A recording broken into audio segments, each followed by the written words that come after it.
Hello, everyone. It's been a while since we've done one of these. I think it's actually almost been like 2 months because I have not found a good excuse to do one of these. I haven't found a good topic. But I've wanted to do a Kengan Omega discussion for a while, and I figured now is a pretty good time. So I found a few people that I could have on here for like a couple hours, have a nice discussion. So if you guys would like to introduce yourself, I think let's go in order from left to right. So we'll start with you, Niko. Yo, what's up, guys? Niko. Hope you guys are doing good. Miss, thanks for having me here. Excited. No problem. Uh, Baldur. Oh, and you should probably like explain who you are for those who may not know. That would probably be a good idea. Hello, I am Tier Baldur. I am not a YouTuber. I'm just on Miss Discord, and he invited me. Yeah, we had a surprisingly good discussion for like an hour last week, and I was like, holy shit, Baldur, I need to have you on this podcast discussion. Holy shit! Was it really an hour? It was like an hour, yeah. Didn't feel like Damn. it, so that means it must have been good. And Waka. What's up, guys? Shrift here. Finally doing a podcast with Misk. I've always wanted to do one. I listened to his previous podcast, and I'm finally on one. So this should be good. Yep, and of course, I will have Nico's and Waka's channels linked down in the description so you guys can check them out. If you're not already watching them, I've noticed, Waka, you've started getting more views than me on my reviews, so I'd assume most people that are watching this have seen your stuff before, at least. Yeah, I think so. Why don't we start off talking about how we feel about Kengan Omega, how we feel about it in comparison to Kengan Ashura. I'm sure this will be a very nice, positive discussion. I'm sure this whole podcast will be very nice and positive, not filled with complaining about things. If only. The salt must flow. Yes, yes, it must. So I guess we'll just go in the same order. We can just start with Niko. Okay. Personally, I've enjoyed Omega so far. Like, I definitely prefer Kengan Ashura, but I guess it's kind of a thing where it's hard to do sequels and make them as good as the original. There's all that anticipation reading it for the first time compared to going back to a sequel, and there's kind of a balance where you have to not do exactly the same thing you did last time, but still bring the same kind of energy. So I kind of feel for Sandovich on that one. Also, I'd say, like, while I am enjoying it, I think I enjoyed reading Kengan Ashura more because I binged it. Like, I literally found out about it just before the anime dropped. So as soon as I read chapter one, I just kept on going throughout all of Kengan Ashura. And now we're reading it week to week, so it's a little bit different. I can't like my experience. So I don't know if I went back and read the whole thing again, I'd feel differently if I went back to Omega. I don't know. Um, what I would say about Kengan Omega that I enjoy though is that we're going more in depth into the characters compared to Kengan Ashura. Like, I think there was a lot more characters in Ashura, so it was harder to, while they did do a good job of going into them, it was harder to focus on each and every character, in my opinion. Yeah. All right, cool. Baldur, what do you think? Okay, so I actually have a scale on how I judge sequels, and on 1 is stuff like Chronicles of Riddick, and on a 10 is like Tremors 2. This is probably like a somewhere between a 4 and a 6 for me. I think it's probably leaning towards 4 because I think it's a below average sequel, and I think the main problem I have with it is it largely traded the quality of the fights to have to try to tell a story, and no matter how much of a story you try telling in a fighting manga, it's not gonna be like groundbreaking stuff. So I think he should have stuck to his Ashura formula and just focused more on fights and story because that's what he was good at. And that's really what the manga is built for in general. And I think that reflects because I enjoyed reading Ashura, and I still do kind of enjoy reading Omega, but it's definitely not nearly as much as I did back in Ashura. All right then. Well, I guess it's my turn to talk about it. So I would say it sort of feels like there was a really weird drop in quality once we got into the Purgatory tournament. Pre-tournament, I feel like Omega was really good. I feel like it was probably about the same quality as Ashura. And then, I don't know, something happened. I don't know if it had to do with COVID or if, like, the Purgatory tournament started and Sandra was just like, we're just going to do a thing to, like, do it. And we don't really have, like, this really great idea on how. We're just going to have 13 rounds of people fighting for, like, a year and a half. But the quality is just not really the same. It's just it feels like there are a few things missing. I will agree with what Baldur said. It feels like they're kind of not focusing as much on the fights themselves to focus more on telling a narrative. And the narrative is not great. The thing about Ashura was that they put a lot of focus on making fights great, and then when you do that, you can then add story to it. With the fights, you basically spend like up to 6 or 7 chapters just focusing on 2 characters, so you can have really good combat and then flesh out those characters and, like them a lot.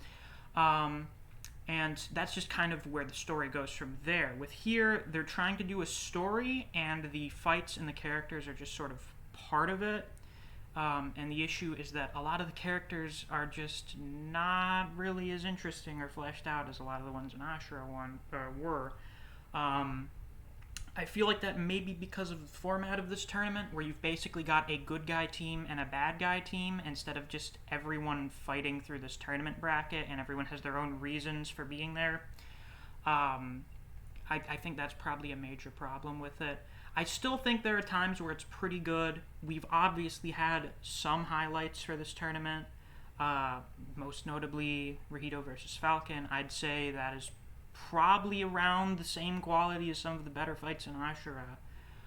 But it feels like for a lot of this, it's just not really there. So, Waka, what do you think? Yeah, so I'd like to say that I think most of you guys agree with me here that Ashura is kind of more superior to Omega at the moment.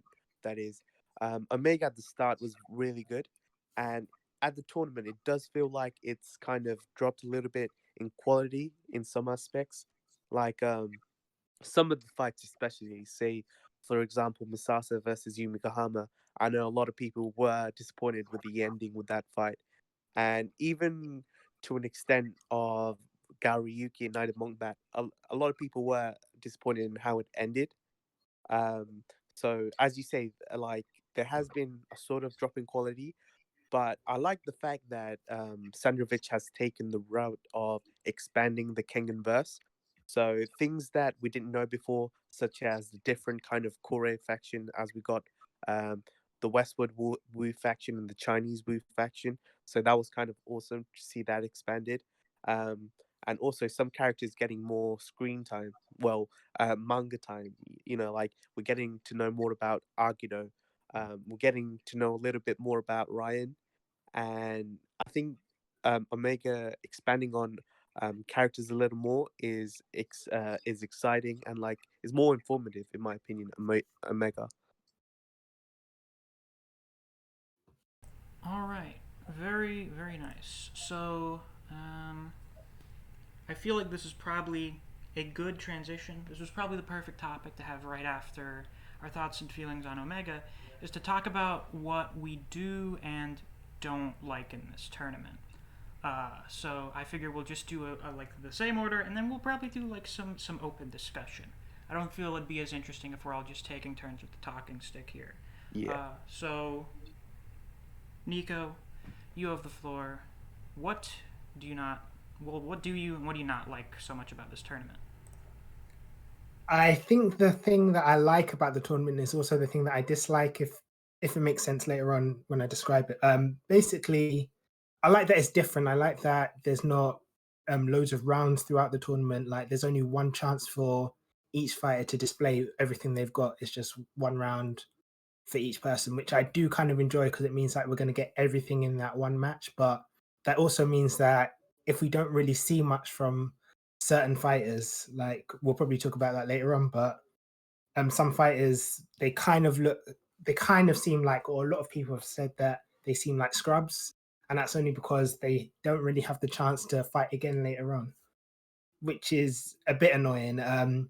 Which also means like they don't have the same kind of hype as well because there's no anticipation. Like with Kengan Ashura, you had, for example, you had Omer in the first round. He made it past the first round. We're like, oh, no, what's he going to do in this round two? What's he going to do in round three, etc. There's kind of that build up for each character to get stronger through each round, or each character to fight in a different way throughout each round, like Imai Cosmo.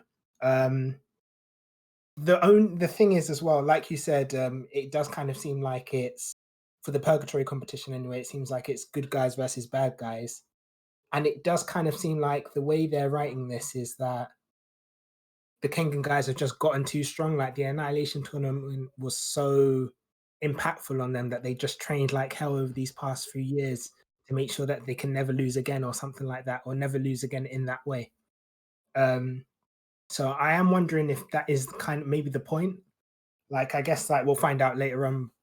Like is the Kengan versus Purgatory tournament meant to be that important to the whole story as a whole, or is it just like, oh, look how strong the Kengan guys have gotten compared to the Purgatory guys? So I'm not sure, but yeah, that's my thoughts. Interesting. Baldur. Yeah, I really hope that's not the case because setting up Purgatory for no other reason than just literally get beat on by Kengan would suck. In terms of this tournament, I agree with what Niko said here. And to expand upon it a bit, the style is not conducive to again what he said, fleshing out characters, because as in King and Ashura, as characters progress through the rounds, the more we learned about them. So like, we know a lot about like Kano and Kuroki because they made it to the semifinals, as opposed to like, I don't know, Chiba. Like we don't know a lot about him because he got offed in one round. So, and we're seeing that kind of problem in this tournament because all the new guys only get one round to fight. And because of that, most of them have the same impact as the round one losers of Kengan, most of them. And like some of them, like Mokishi, for example, they still had character and you still remember them. And I think that carries over to this tournament in ways like I think people like Jurota and Naiden are going to be like Mokishis and Megaros. We don't know a lot about them, but they were memorable. But then you have a lot of characters that we just do not care for, like Lutien, for example, is a perfect example because he's not even going to survive as a meme. I think people are just going to, because Yumi, we're going to meme on him forever. But like Lutien, we're just going to forget about him. And I think that's another thing too. Even more than not knowing a lot about these fighters, in King and Ashura, most, if not all, of the characters were written in a quirky, almost Tarantino style way, and it really helped their characterization and in exchange their fights. Some of these purgatory fighters sound like straight up like Dragon Ball villains or something, like Lutien, Yumi. Not a whole lot of actual character to them, in my opinion, and that really hurts this tournament. Interesting take. So for me, I think I talked about a little bit. You do have like a good guys versus bad guys thing, which it seems like well, they're the main characters. So of course you would root for the Kengan team. You don't want Kengan to get taken over by Purgatory, but a lot of the Purgatory fighters have been set up as either straight up evil, like Lutien, and Nidon, or they're just scummy assholes like Carlos. Well, Falcon I like, but a lot of people don't like the poison thing because it seems like cheating. Um, you have like a lot. What a lot of people have pointed out. I think Baldur actually pointed this out. Is that whenever a um, whenever a Kengan fighter wins, they get like this super heroic victory pose thing where everyone's cheering them on and stuff. And whenever a purgatory fighter wins, everyone's like, damn, that really sucks. Or they come off as like scumbag. Or their face has been caved in or something after getting a ring out. With what a lot of people, like actual characters, call scummy tactics. So it feels like this whole tournament is just here to kind of jerk off Kengan. Like they're just here to show off how awesome the Kengan Association is and how shitty Purgatory is, which is not great, especially with all of the hype that Purgatory was getting ahead of time. Um, I can't imagine a more powerful lineup. Our victory is assured. Yes, Idemitsu, if your victory is based on literally all of your fighters being actually murdered by the people they're fighting, yeah, then you're definitely going to win. It just kind of feels like it's killing time almost. Like we're just kind of like we just needed shit for the Kengan characters to do, so we made up like this cast of like kind of Saturday morning cartoon villains to waste 2 years having them fight. And it's just not very interesting and compelling. We have of course have the issue with like what is it, like half of the Purgatory fighters have ended their rounds having their faces caved in to some extent. Um, Either their faces have caved in or they've literally died. So for the Purgatory fighters whose A rank is supposed to be comparable to the cream of the crop of the Kengan Association, that's not a great look. They're basically getting what I call the zero division treatment, where prior to them doing anything, the story is like, holy shit, these guys are so awesome, they're so cool, they're so badass. Kano, the Sixth Fang was as good as you were. And then we see them fight. And it's really disappointing. And it seems like that's just kind of been a trend so far, to the point where now, after round 8, the only person from Purgatory who has walked away from his match has been fucking Falcon. So I just feels like there's not really anything to be excited about at this point. Like I'm kind of excited to see what some of the characters are gonna do. I want to see who the Tiger's vessel is. I want to see why Lolong is so strong, stuff like that. But other than that, it feels like this entire tournament has been dedicated to basically killing all of the hype that was built up for it before we got here. Waka, give us your thoughts. Yeah, so Misk, I agree with a lot of things that you just said, especially about the fact that a lot of Purgatory fighters literally get their faces smashed in. So as we saw with Galang versus Carlos Medal, the first match, even though Carlos Medal won the match through ring out, his face was completely smashed in. And even with Lucian and Yumigahama, it was straight up a face smash. And Towamudo, to an extent, he got his face smashed in. One of the things that I really, really disliked about this tournament is the fact that Sandrovich will build up a character. So, say someone like Yumigahama. So we know that he's a fan of Mitsudo, and I think it was Ryo Humuro who said that he's potentially on the same level as Kano Agito. Straight up, he did 0 to no damage on Misasa and got his face smashed in. Similar to Liu Chan, he had two of the most powerful techniques within the Kengan verse. So he had the removal and he had the formless, and to he had both those moves, and he still could not scratch Kano Agito at all. Like even we saw after the match ended, Kano Agito literally walked back like nothing happened, and that kind of thing, like building up a character just for them to be absolutely annihilated by a Kengan fighter, it's disappointing to an extent, and I really don't enjoy that because we're seeing a character being built up on pretty high tier, but as soon as they get into a fight, we see that they're barely doing any damage or anything potentially dangerous to their Kengan opponent, and they end up getting annihilated by the Kengan fighter, as we saw with the um, Misasa versus Yumigahama fight and Kano versus Liu Qian fight. To an extent, with the Jurota fight, we saw that Jurota, he's the second king of the Purgatory matches. And the fact that he gave Hayami a tough time was pretty good to see.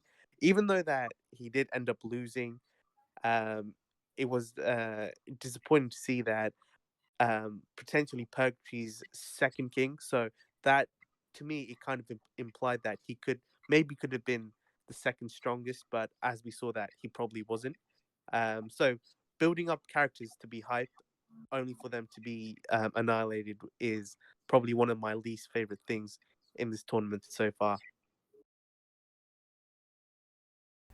Alright, nice. I wonder how many dislikes this video is going to get. I notice when I do videos where I bitch and moan a lot about things, I get more dislikes. So we'll see what happens. No, yeah, what was it, like chapter 96? Whatever. The chapter where Ryan ripped Alan in half, and I was like actually kind of pissed off for the first time since like my last Bleach review. I got like a fairly decent amount of dislikes and a lot of people not very happy in the comments. Similar to me, because I kept on saying that I predict that Jurota would win, and he obviously didn't. He lost in the most recent chapter, and a lot of people were like, "I told you so. I told you that Hayami would win." In my comment section, I was like, "Yeah, guys, you got it right." Well I've gotten a few of those where people were like, "Oh, you guys were like you jerking off Jurota. You kept thinking that Hayami was gonna be like a shitter or something," and I was just kind of like, I thought it. Well, we're basing Hayami off of Meguro. Meguro's like a decent fighter. I figured Hayami would be like, even though power scaling is bullshit, as proven by this fight. Hayami's like an A rank fighter at best. He just has really terrible compatibility with Jurota. But Yeah. we didn't really think that'd be a factor, and I was like, this would be a good opportunity to, save the hype for Purgatory, and it didn't happen. So Predictions are sometimes I fun also as well. kind of feel that Sandrovich has a plan in place for a certain character, but as the fight goes along, I feel like sometimes he changes the outcome of the fight. Yeah, because this Jurota fight, I was actually amazed, well, not amazed, appalled that Misaki won. Because at least the first half, and arguably I would argue the entire fight, was written in such a way where it looked like Jurota was the quote unquote protagonist of the fight. Yeah. Because we got to see inside his head a lot more up until the end of chapter 102. Yeah. Like, I'm not disappointed that Hayami won. I actually kind of now like the fact that Hayami won, but for Sandrovich to build up Jurota as the second king of Purgatory matches, only for him to get beaten by Hayami, who's not at the moment, he's not in the top 5, in my top 5 of strongest Kengan characters. To be beaten by a character of that caliber, it was disappointing because Sandrovich built him up as a strong character, and he was pretty much dominating Hayami throughout the matches. And then all of a sudden, we see that he loses the match, and you're kind of like, "What the hell? How has it happened?" Yeah. What I will say it feels like is he loses it like, well, not out of nowhere. I know the chapter got split in half, so it feels really sudden, but like even thinking back on like the order in which it happened, like Hayami breaks Jurota's clavicle, we get like a short flashback, and then like one trip up happens, and then Hayami just wins basically. I had kind of expected to have a lot more. We were getting into like a really good back and forth. After Jurota had been dominating for like 2 chapters, we had Hayami doing like an actual believable comeback. He was doing a pretty good job, and I'm like, yes, this is the shit that I'm here for. This is what I want out of like a Kengan fight. And then he just wins. Yeah. Now, it felt sudden. Oh yeah, did you really think you could throw me with one arm? Now watch as I throw you with one arm. Now, so there's a few things I also wanted to say about the fight. One, it's stretching my suspension of disbelief that Jurota never tried to throw out Misaki off the ring because Yes. I counted, and the time where Misaki broke his clavicle, it was the 11th throw. And so he had 10 opportunities to try to throw him off the goddamn platform, and he never tried that. Yeah, I still think that would have been a legitimate strategy. Niko, I think you said in your review that someone who like actually does judo mentioned to you that doing like a horizontal throw is like really fucking hard. Yeah, they were saying it was Jaden Socks. He was saying that it'd be pretty impossible to control the strength level to be able to do that because like most judo throws are pretty much vertical. You go right over the person's body instead of like throwing them far. So if he did try that, it wouldn't have really been as easy as it might seem. Like But I really want that to happen, he to be honest. But he he's could all have led him to the edge of the ring yeah. and then tried doing a vertical throw. So the throwing No, out of the ring thing still kind of sounds like a pretty viable strategy to me. Maybe my not in the way that we were thinking or some people were my thinking, but it still my sounds pretty doable. my comeback to that argument is that Jurota was literally hyped up as like most likely the top, like the absolute top judo person in the world. So if Mm. there's anyone who could have actually horizontally thrown Misaki like that, it would have been him. Yeah, I guess, but you also got to think about it as well. Like, I'm pretty sure the stage is pretty high up. So if he did try and do that and he's using enough strength to throw him horizontally, like he could have just smacked him right into the floor of the ring and it could have killed him. Like those kind of judo throws, they're pretty hard. So there's that risk as well, Yeah. which I think was holding back Jurota a little bit, which is Yeah, annoying because that was something that was brought up, that throws are much harder to hold back on because it's not. I assume it's because it's not just you exerting your own force. You are literally like throwing someone around. So controlling the amount of force that they're going to impact with is not very easy. Yeah. So I imagine Also, throwing someone. Yeah. I those imagine guys Throwing. are someone else. well. If Hayami had fought like a striker or something, it would have been much easier to beat him without killing him, because like it seems like Waka could probably hold back punches a little. I mean, he's like stupidly strong, but I imagine Waka would be someone who's actually strong enough to try and knock out Hayami without accidentally killing him. We've seen him do stuff that would kill normal people and somehow doesn't kill them. So I would assume that he could do that with someone like Hayami. I can imagine Waka or Julius literally just picking up Hayami and carrying him off the stage and dumping him on the floor. Yeah, those are probably the two people, or Toa. Those are like the few people I could imagine doing that. I think a lot of people don't realize the actual tolerance of pain that Hayami had throughout the match. The amount of time that guy got his face smashed into the canvas is crazy. Like he got smashed in maybe about 7-8 times, and he still got up and managed to win the match, which is absolutely crazy in my opinion. I feel like fiction has this tendency to conflate not feeling pain with just being unkillable. Durability. Yeah. I mean, like, I accept it Because as like a thing where if you don't feel pain, you're not really going to react to things, but you're still taking damage, so in theory, you should still have like functional decline. yeah, Um, if you get judo thrown face first into concrete, your brains are still gonna splatter across the floor, even if you can't feel it. yeah, well, this isn't a Kengan thing, this is like a fiction thing, so I'm not going to Yeah. complain too much about that. Pain tolerance, like not feeling pain, it just always translates into, oh, you can't hurt me, you have to kill me if you want to beat me or something. Though you could probably choke Hayami unconscious, because I like his brain still needs oxygen. So True. Does judo incorporate chokes? I don't actually know. Niko, you are the I don't local think person who I actually don't does think martial judo arts. does. Do you know? No, I have no clue to be honest. I don't think so though. I think Yeah, they so I used to watch judo when the Olympics was on, and nobody ever used to go for a chokehold or anything. Because normally, like how we saw with how the match worked is normally throws. So the more throws that you have on the opponent, like how many times you down them, that's how you get points. So chokeholds, they're not really used within judo. Interesting. It's one of those. It's kind of like the Muay Thai punches thing, where it's not really worth anything, so it never gets used. Cool. Yeah. for you, those of you who don't know, I know like fuck all about martial arts. My knowledge of martial arts is however much I've consumed through media, and a lot of that may not be very accurate because it's fictional media. So thank God we have other people here who actually know what they're talking about. We Yeah. talked. I feel like we've basically used the recent round as kind of like a stand-in for our issues with the tournament on the whole. Um, Yeah. yeah, the jobber issue. I feel like we went over that Well, quite a bit. before we leave this fight, I just want to say one more thing. Oh yeah, wasn't there something you wanted to talk about when we got started?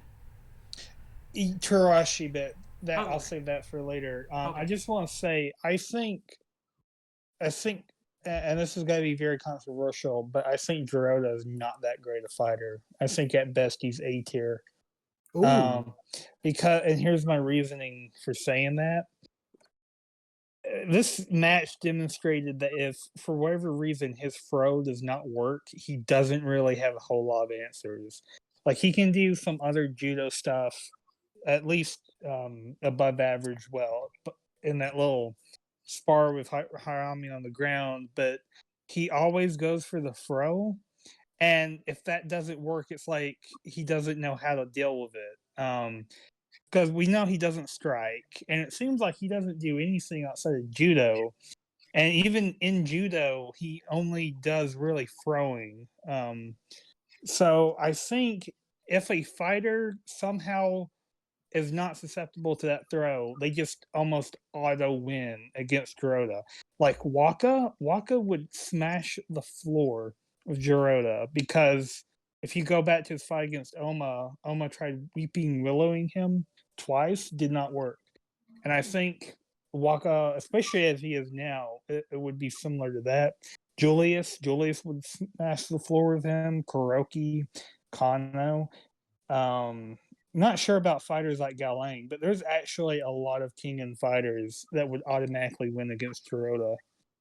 I think he was definitely overhyped from what we've seen. Very interesting Yeah. take. Does anyone else have anything in response? Do you have any kind of refutations? Yeah, so Jurota, so his ability to just throw, he's more of a one-dimensional fighter. So if he was to go up against a striker, as Baldur was saying, like Wakatsuki or Julius, it would not end in a good way for him, in my opinion, if he's just going to focus on throws. Yeah. Especially because they don't really wear clothes as well. Yeah, the gi, they're not wearing the gi, so it'll be harder for Jurota to actually hold on to one of them and just like, go for the swing. Yeah. Well, Guys wasn't there reckon- something about him basically just using friction? Like he doesn't even actually need the gi. Yeah, so there's this thing that I think is with his fingers where he could grab the fold of your skin and then like toss you. I'm not 100% sure what it was. It was a few chapters ago. Yeah. So I think he does have some kind of answer to when people aren't wearing a gi or a shirt. I don't think that's like the super consequential part of it. I think it's No, mostly just that's does smashing them on the ground or trying to smash them on the ground work? If not, well, it's not going to go very well. because there's no way Jurota is gonna manage to throw somebody like Julius. I just refuse to believe he could do that. Well, I feel like most characters have compatibility issues with someone as big as Julius and Toa. Yeah, but maybe it's just the just sense of scale that we have from them fighting, but they just seem so huge that most fighters just really can't do anything to them, or at least not anything significant. Like they're just too big. yeah. And another thing, like another kind of sort of one trick pony is Rai. And even then, Rai made it all the way to the quarter finale. And despite not being allowed to use weapons and all that, so he's actually, despite technically being a one trick pony, he's an even better one trick pony if you look at it all combined, as opposed to Jurota, because he managed to overcome his weakness in that Saw Peng fight. Yeah, that's true. Yeah. Well, he has like the speed thing. There's like the Raishin style weird like conditioned legs thing, but then they also have like various different techniques built into that. They have like the using the different fist forms for striking the perfect positions on the face. So he's kind of like got a shtick, and then everything else he's got is built off of that. So I wouldn't say he's like a one-trick pony, but I'd say basically everything he's got going for him is based off of one thing. Yeah. All right, so I feel like that, basically just talking about the most recent fight, kind of sums up most of our problems with the tournament. Yeah, I assume most of us are not very pleased with the whole jobber situation. Oh, first of all, I have to say this. I hold myself partially responsible for using the term so much, but guys, please, not literally every character who loses is a jobber. Like, a jobber is a very specific thing. It's someone who gets hyped up and loses miserably just to show off how strong another character is. So, Alan, the biggest jobber. Toa, I would say, for the most part, yeah, like, we're like, holy shit, this, like, Pocket Demon's Bane thing is amazing, and this dude is insane. He's like, yeah, I'm gonna become God, or whatever. I'll surpass God, and then he gets, like, his head planted 5 feet into the floor. Lu Tian, that's another one where he basically has like the Naruto filler arc villain setup. He's got all the powerful abilities, and he's basically related to everyone important, and then he gets his ass kicked. He doesn't do anything to Kano. This has been a persistent issue. I had hoped that this round would ease any of my fears of that happening for the last 5 rounds, but who knows? Who knows? Yeah. I think the final 5 fights that we're gonna see, I think they're gonna be pretty decent. I I would assume that we're going to have, like, there are a few here. On the bright side, basically every fighter, every round left, I think has potential to be good, at least with the fighters that we have left. Guys, I'm gonna be honest. I think only 1, maybe 2 fights are gonna be good. Okay. Which ones? I think the Tarashi versus Oma, and then possibly Lolong versus Waka. You think Tarashi's gonna fight Oma? Do you think Tarashi is the Tiger's vessel?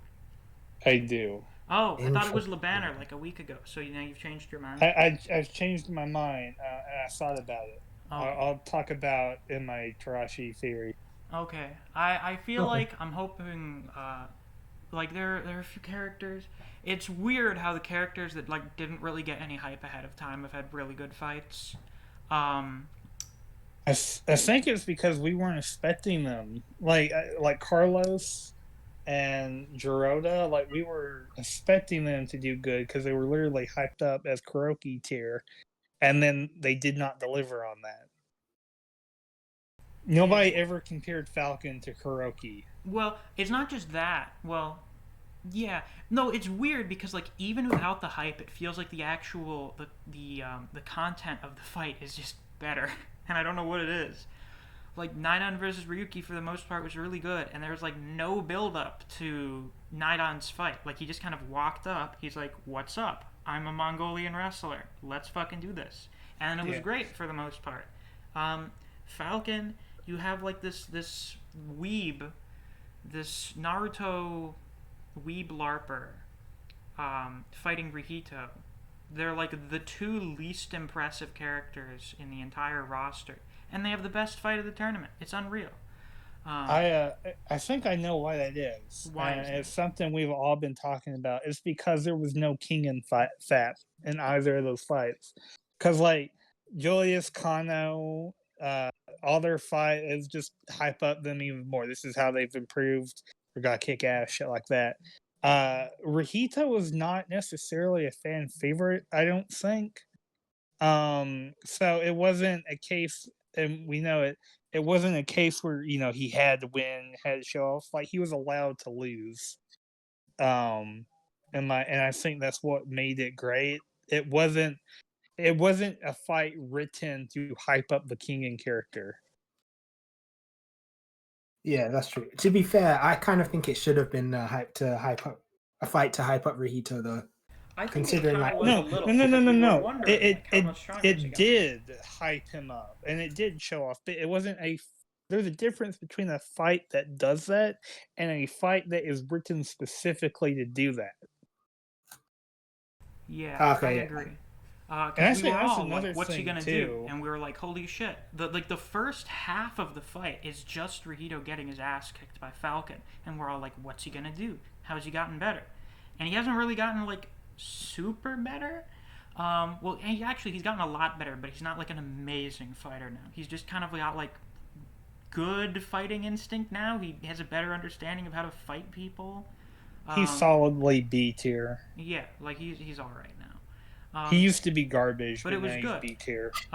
Yeah, you know what? We've done a lot of bitching over the last 40 minutes. Yeah. Why don't we talk about why Rihito versus Falcon is the best fight in the tournament? Why don't we do that? Well, let's talk about this good fight.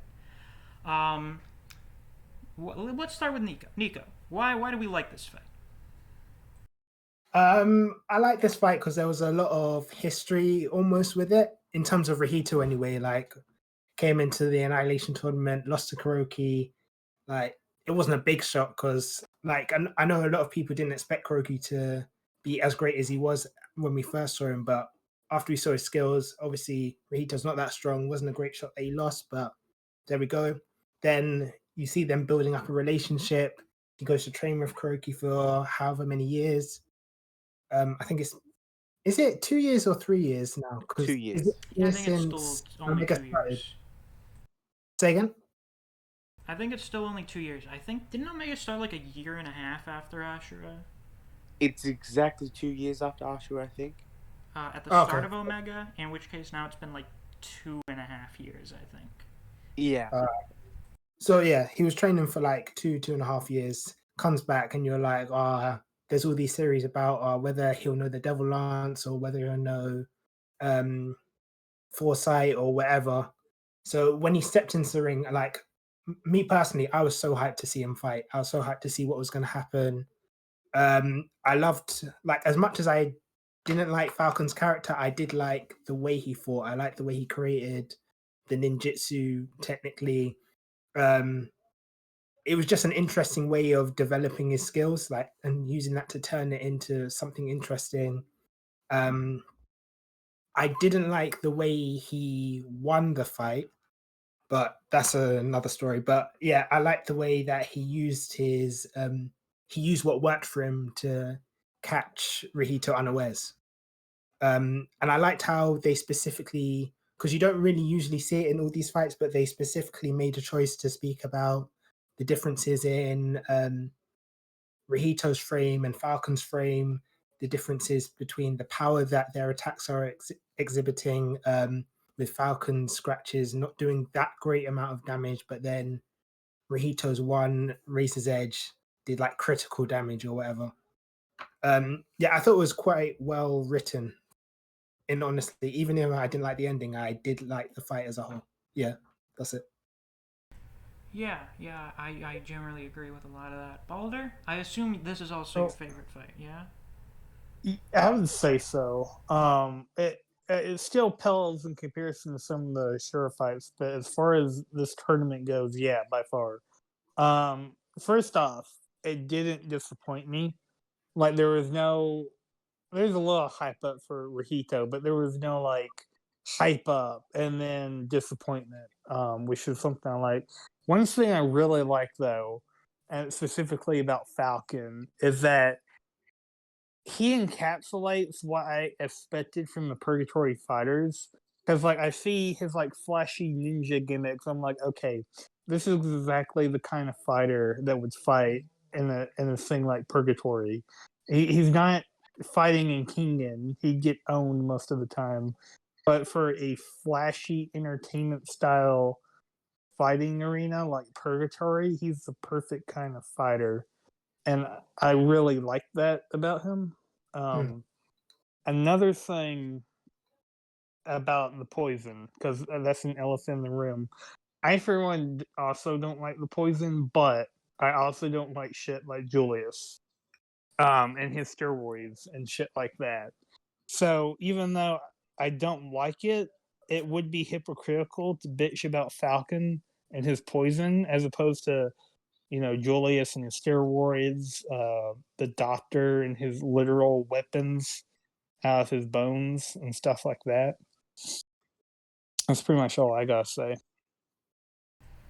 All right, yeah, I agree with that as well. I think it'd be kind of hypocritical to be like Falcon conditioning his toe with poison is cheating, and not thinking that like Julius taking enough steroids to kill an elephant is not also cheating, or like the stupid shit that Hanafusa does. Yeah, overall, Or I agree with that. Akoya literally cheating. Yeah, Akoya literally cheating. Um, I agree with all of that stuff. I feel like I mentioned this earlier. I've mentioned this a lot. Although I don't mind the occasional one-sided beatdown, what I really like in a good fight is a little bit of back and forth to help build up the tension. Because when you've got like a solid back and forth, you're really not sure who's going to win. It keeps you kind of at the edge of your seat a little.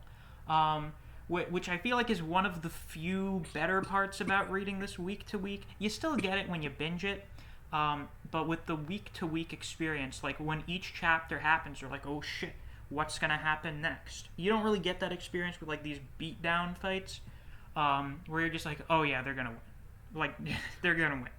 Um, with this fight, it's basically, oh shit, Falcon's actually doing really well. What's Rahito gonna do? Oh, Rahito's actually making a comeback. Great. Oh no, now Falcon has used like his trump card thing. Oh, but they're still going at it. There's still like a really good back and forth. They're still struggling to the end. You don't know who's going to win until like the very last minute, and even then, there's like still a chance for Rahito to pull through. It's really good. It's really compelling. It makes me care about what's going on in the fight, as opposed to other fights where I don't give a shit because like Agito is not like the perfect formless is not doing anything. Agito is fine. He's just going to beat Lutien to a pulp in like another 2 chapters.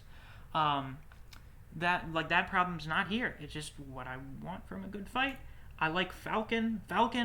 This is gonna be a little maybe a little controversial, but Falcon's probably like one of my favorite characters to come out of Purgatory. I think he's a very well done comedic character. Like he's stupid in a way that's not like so over the top that it's annoying. It's just like he does stuff that's like really dumb, but not so dumb that it's like, come on. It's like you're just such an idiot. It's so fun having you here in like every scene. And I think he kind of gels well with Rahito, who's also like kind of a dumbass. So I think they had like a pretty good, maybe not dynamic between the two of them, but I think both of them were like solid enough characters where I was like kind of liking both of them as the fight was going on, as opposed to one of them or both of them just not really having any personality whatsoever. So yeah, I'd say overall that's probably that's the unique takes that I can bring to this conversation. Waka, do you have anything to add? So my favorite fight is actually a little bit different from you guys. So I do agree with you guys. Falcon versus Rahito was in fact a really good fight. Combat wise, it was really good to see Rahito actually somewhat improve on his skills that he had from the Ashura tournament, as we saw him training with Kuroki kind of developed him a little bit, but it wasn't to a standard where I'd be happy with. The fact that he didn't use the Devil Lances at all, I was hoping that he would, or maybe use some form of the Kaiwan style, which he didn't use at all. That was a little bit disappointing. It was a good fight, but my favorite fight within tournament so far is Towamudo versus Julius. And I know a lot of people probably didn't like that fight, but for me, I like the fact that these two meatheads kind of went at each other, trying to smash each other.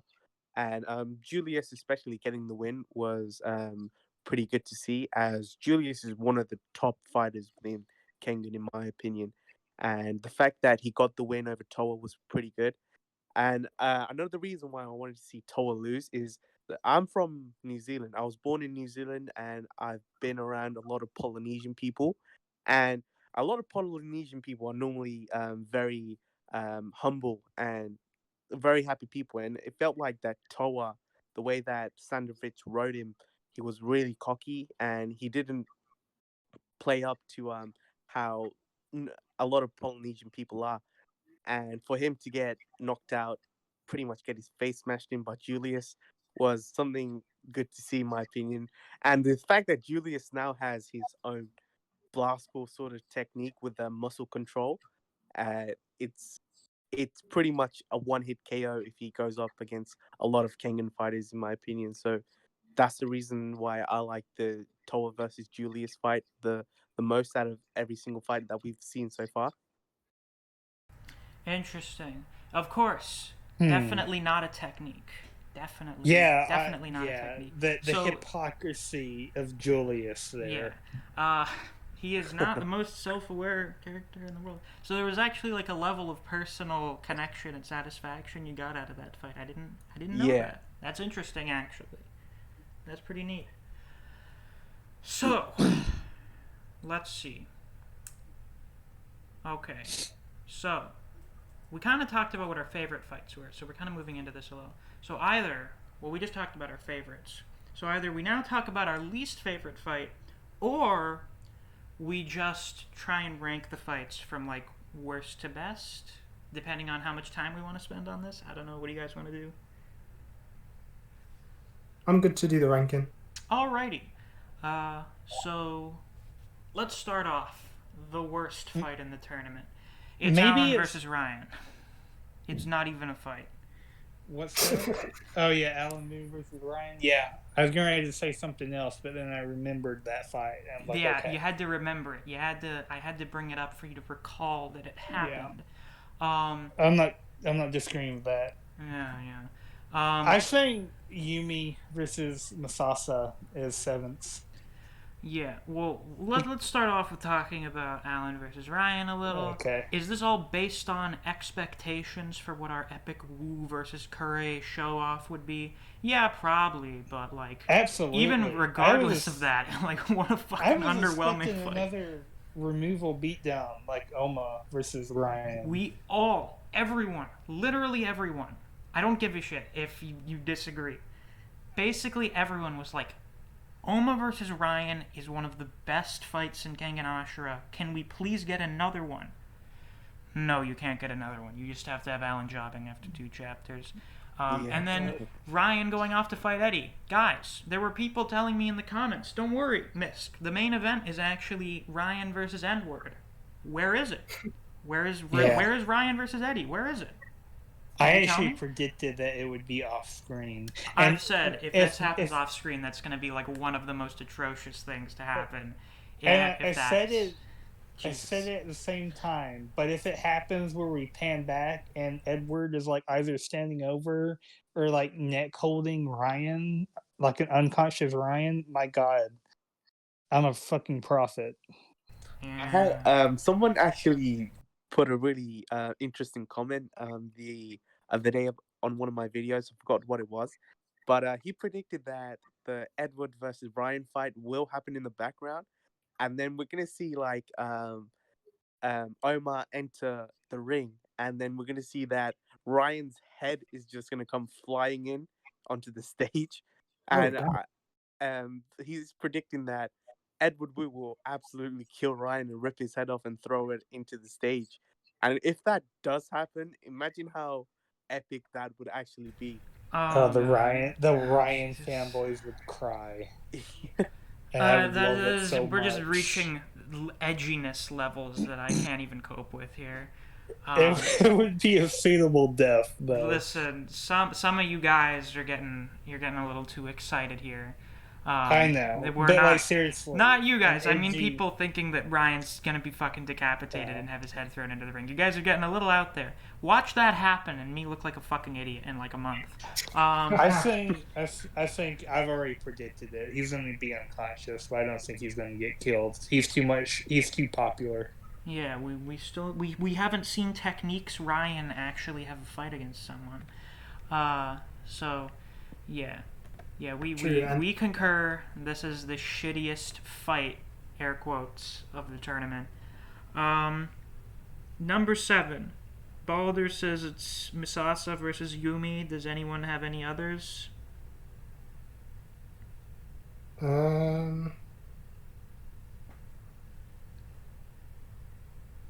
No, I'll go with that one. Even though Okay. I did kind of like that fight, I There are- preferred some of the others, so that's There fair. are parts of it that I like. There are some bits that are pretty alright. No, don't get me wrong. I fucking love to meme on Yumi. Like, I actually kind of ironically like him, because he's memeable. But that fight, like, we've been talking about the fights existing just to hype up Kengan characters and have the purgatory guy get beat up. That is like the fight where that happened. Yeah. Do you guys think that Misasa should have fought Kano? What, who? Agato. Like, Agito should have fought Yumigahama, or we should have gotten you to mean- see you Misasa mean fight fighting- Kano. Yeah. So, like a training thing or something? Like a Kengan match? No, I'm sorry, gonna I be- said it wrong. Do you guys think that Yumi and Kano should have fought each other instead of Misasa versus Yumi? Maybe I'm in gonna- like I think a that if non-special Yumigahama- round where we could actually Yeah. see everything Yumigahama has, but it would probably go just the same, if not worse, than his fight against far Lucian worse did. for him. It would go far worse. I mean, this Agito in Omega is completely different to the Agito in Ashura. He's pretty True. much fixed his time delay that he had with his moves, and he's focused more on complete martial arts. And I think that Yumigahama will pretty much walk into one of Agito's dragon shots. So yeah, Yeah. it would end very badly for Yumigahama, in my opinion. Yeah. Also, he has like 10% like actual skill or actual style, like martial art style. Like, I'm sorry, but the fucking imaginary weapons is not a legitimate martial art. You mean Musashi's like imaginary sword style is not a real thing? I never Okay, would've but known. but he's not using actual imaginary weapons. Like, he's just pretending he has them, but he doesn't. Yeah, it's really fucking stupid. It's really dumb. Yeah. It's not like they do the comparison to the Kengan Ashura Gaiden thing where the dude is like doing the thing with his hands, but it's not like he's pretending to wield a sword. He's just like kind of using his hands to do like a chopping motion. Are you talking about Jerry Tyson? No. Like the dude, it's like the dude from the first ever Kengan match that they had the flashback thing too, where they're like, oh, the my human God. weapon guy, the executioner dude, where he like, he would like the praying chop or whatever. Like, that's not him pretending to wield the sword. Not really. That's just kind of him using his hands to do a chopping motion. I know, but the way it was framed, it was like, oh my god. It's just so stupid. And then he This uses is Kempo really for like dumb. 2 pages, and then the cereal bowl face happens. That's still one of the most violent conclusions to any of these fights so far. Yeah, I actually, that is, if I can say anything good about that fight. Yes, that conclusion was great. KO, that was the best KO I think I've seen. Like, that tops even a lot of the stuff in Ashura. Yeah. The sad part is it was completely undeserved, but it was great. Yeah. Oh, well. On to the 6th. I feel like most of us are probably going to have... well, actually, no. I'm not sure which one we'll have down here. What do you guys think? 6th. What do you have in 6th place? I'm kind of... Lucian versus Agito. Yeah. What do you guys think? Naden. You actually have Riki versus Naidan down here. Yeah. Wow. Well, let's hear I that think one, that because a lot of people Yeah. quite like this fight. For me personally, I know a lot of people did like it, but it just felt a bit dry. Like, it wasn't as exciting as I probably thought it could be. And maybe it's more my expectations of the fight compared to what actually happened. Like, I don't even mind the result. Well, kind of, but I just feel like I thought Naden was a great fighter. I was gassed when I saw him. He was pretty strong, but what disappointed me the most was Ryuki, and it's kind of a thing where we kind of find out already that his Gao style was very bad for like tournaments and stuff. If people have seen it, then it's going to be easily negated. And I feel like he should have come up with more ways or different ways to fight. Like, he had a decent amount of time to train. Like, he could have come up with some kind of countermeasure to be able to fight properly. Like, considering how his Gao style is more geared for assassination or killing worm members, he could have used something else to make sure that he was able to fight at his full capacity and not kill the person. I think that's what disappointed me the most. Yeah, well, this is the problem with Yamashita's. Oh yeah, let guy who uses an assassination style. Fuck yeah, professional assassin Ryan, get in here. Akoya, guy with a history of murdering, get on in. I'm actually surprised they didn't try to get Mutaba as well. Yeah, I know, right? Oh, the Killing Throw, the guy who looks just like a dead serial killer. Hell yeah. Oh man, the planning that went into this lineup was just so crazy, so great. Yeah, You really thought this one out really well. Yeah. I will say regarding Ryuki, I don't like. I think he's basically, in terms of what we've seen of his fighting capability, he's literally a worse Rai. I think it's However you want to Ray. say his name. I think they pronounce it Ray. Because he's like built, I would assume, like around assassination, and he's hampered in tournament no kill rules. But it's like Rai would have figured out a way to work around that, Yeah. and Raiki didn't. So he's literally a worse Rai. Yeah, you know, I haven't seen that comparison before. I guess that does have some merit.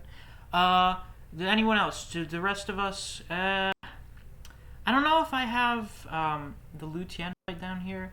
I may have the. I'd personally put the Liu Tian fight there. Yeah, six worth so far because like we have Liu Tian, a character, a worm member, a person who came out alive from the Gu ritual. He had all like 3 really tough things with formless and removal as well, and all of a sudden, like he does not do any damage on Agido. Don't forget, he was one of the Kung Fu fists as well. Yeah, and we didn't even get to see his finishing move or the killing move. I think it's called the Wu Lang Fist or something like that. So that was pretty disappointing, in my opinion. Like we had all this hype in the chapter where, oh look, he's using the formless. Oh no, he's using like 96% removal, and straight up gets one hit, one tap dragon shot, and he's down for the count. I feel like this does actually sum up the fight where it's like Liu Tian's using Wu Wang Fist. Oh no, now he's using Formless. Oh, it didn't work. Oh no, now he's using Removal. Oh, well, now it's over. Yeah. Yeah. Because that has implied that Kano is like literally top tier, like literally the top tier, like SS. Because if he can beat a Removal and scoffed advance but still or removal but still removal, like who could he not beat basically? Yeah, like Liu Tian is a ridiculously strong character. Like he's fucking up there among Kengan characters, and he gets his shit pushed in.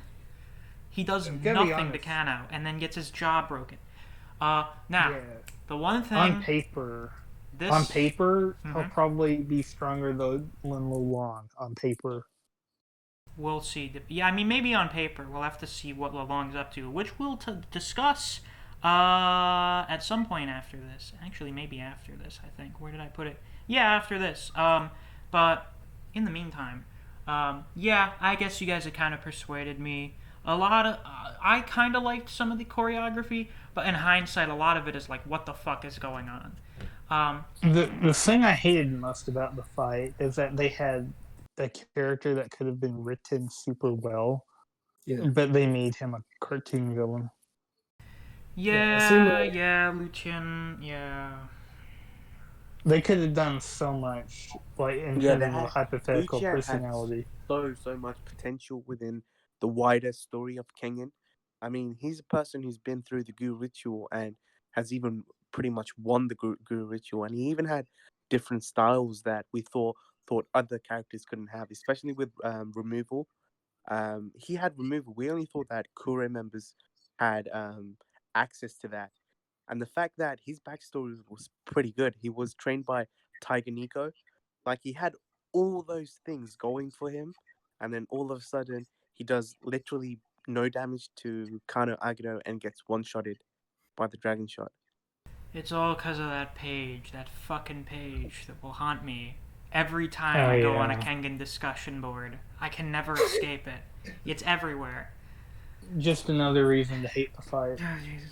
Alright, Is you've it the convinced tongue? me. Yeah, we'll put it down here at the 6. Oh, goddamn, the Lutien face.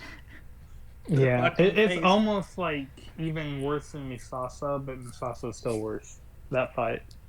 Um, yeah, they could have done something way better with like Lutien being crazy because of the goo ritual. I saw someone had like a pretty neat idea where you could have had like the theater mask dynamic where you have like the happy face and the sad face. So Agito, when he's using formless, he's got like the crazy, scary smile going on. Where Liu Uh, Qian is like fucking like crying or something. He doesn't have to be like fucking like screaming and bawling his eyes out, but a dude that's like, just like crying with this really creepy expression on his face. You didn't have to do like this stupid shit where his eyes are huge and he's sticking his tongue out. It's like Jesus. Yeah. What? We just wanted a cool karate man, not even karate, like a cool kung fu guy in a trench coat, or like a work shirt, and then we Yeah. got this. One thing's also supposed to be like the strongest of the kung fu people too. yeah, I think Yeah, so. I think they said he was the strongest of the demons. Yeah. Though, So that makes yeah. me So that's really not looking worried too good about. for Faye or Yeah. Lou right now. Yeah. Yeah, that is not It's not, a great look. and that's why I'm thinking there's not gonna be that many great fights left. What I Jeez. did like though was that the way they wrote it, like he did kind of try using the was it the Wu Wang fist, and then Agito starts using his evolution kind of thing to build a So martial art to stop it, and then if I recall correctly, it was literally he was too aggressive for the Wu Wing fist to work. Which means that technically I think Yumi could outmaneuver Lu Tien in his Kung Fu form. interesting. Because he would be so aggressive, which is really even more stupid. And I actually told Misk this, that if Liu Tian had to maintain his cover and he had to stick to Kung Fu, I think Yumi could actually beat him. As Oh crazy yeah, as you that did tell me sounds. this. Yeah. Yeah, Yeah. because if Jesus. his main thing gets shut down by aggressive fighters, Yumi's a very aggressive fighter, so he would shut that shit down.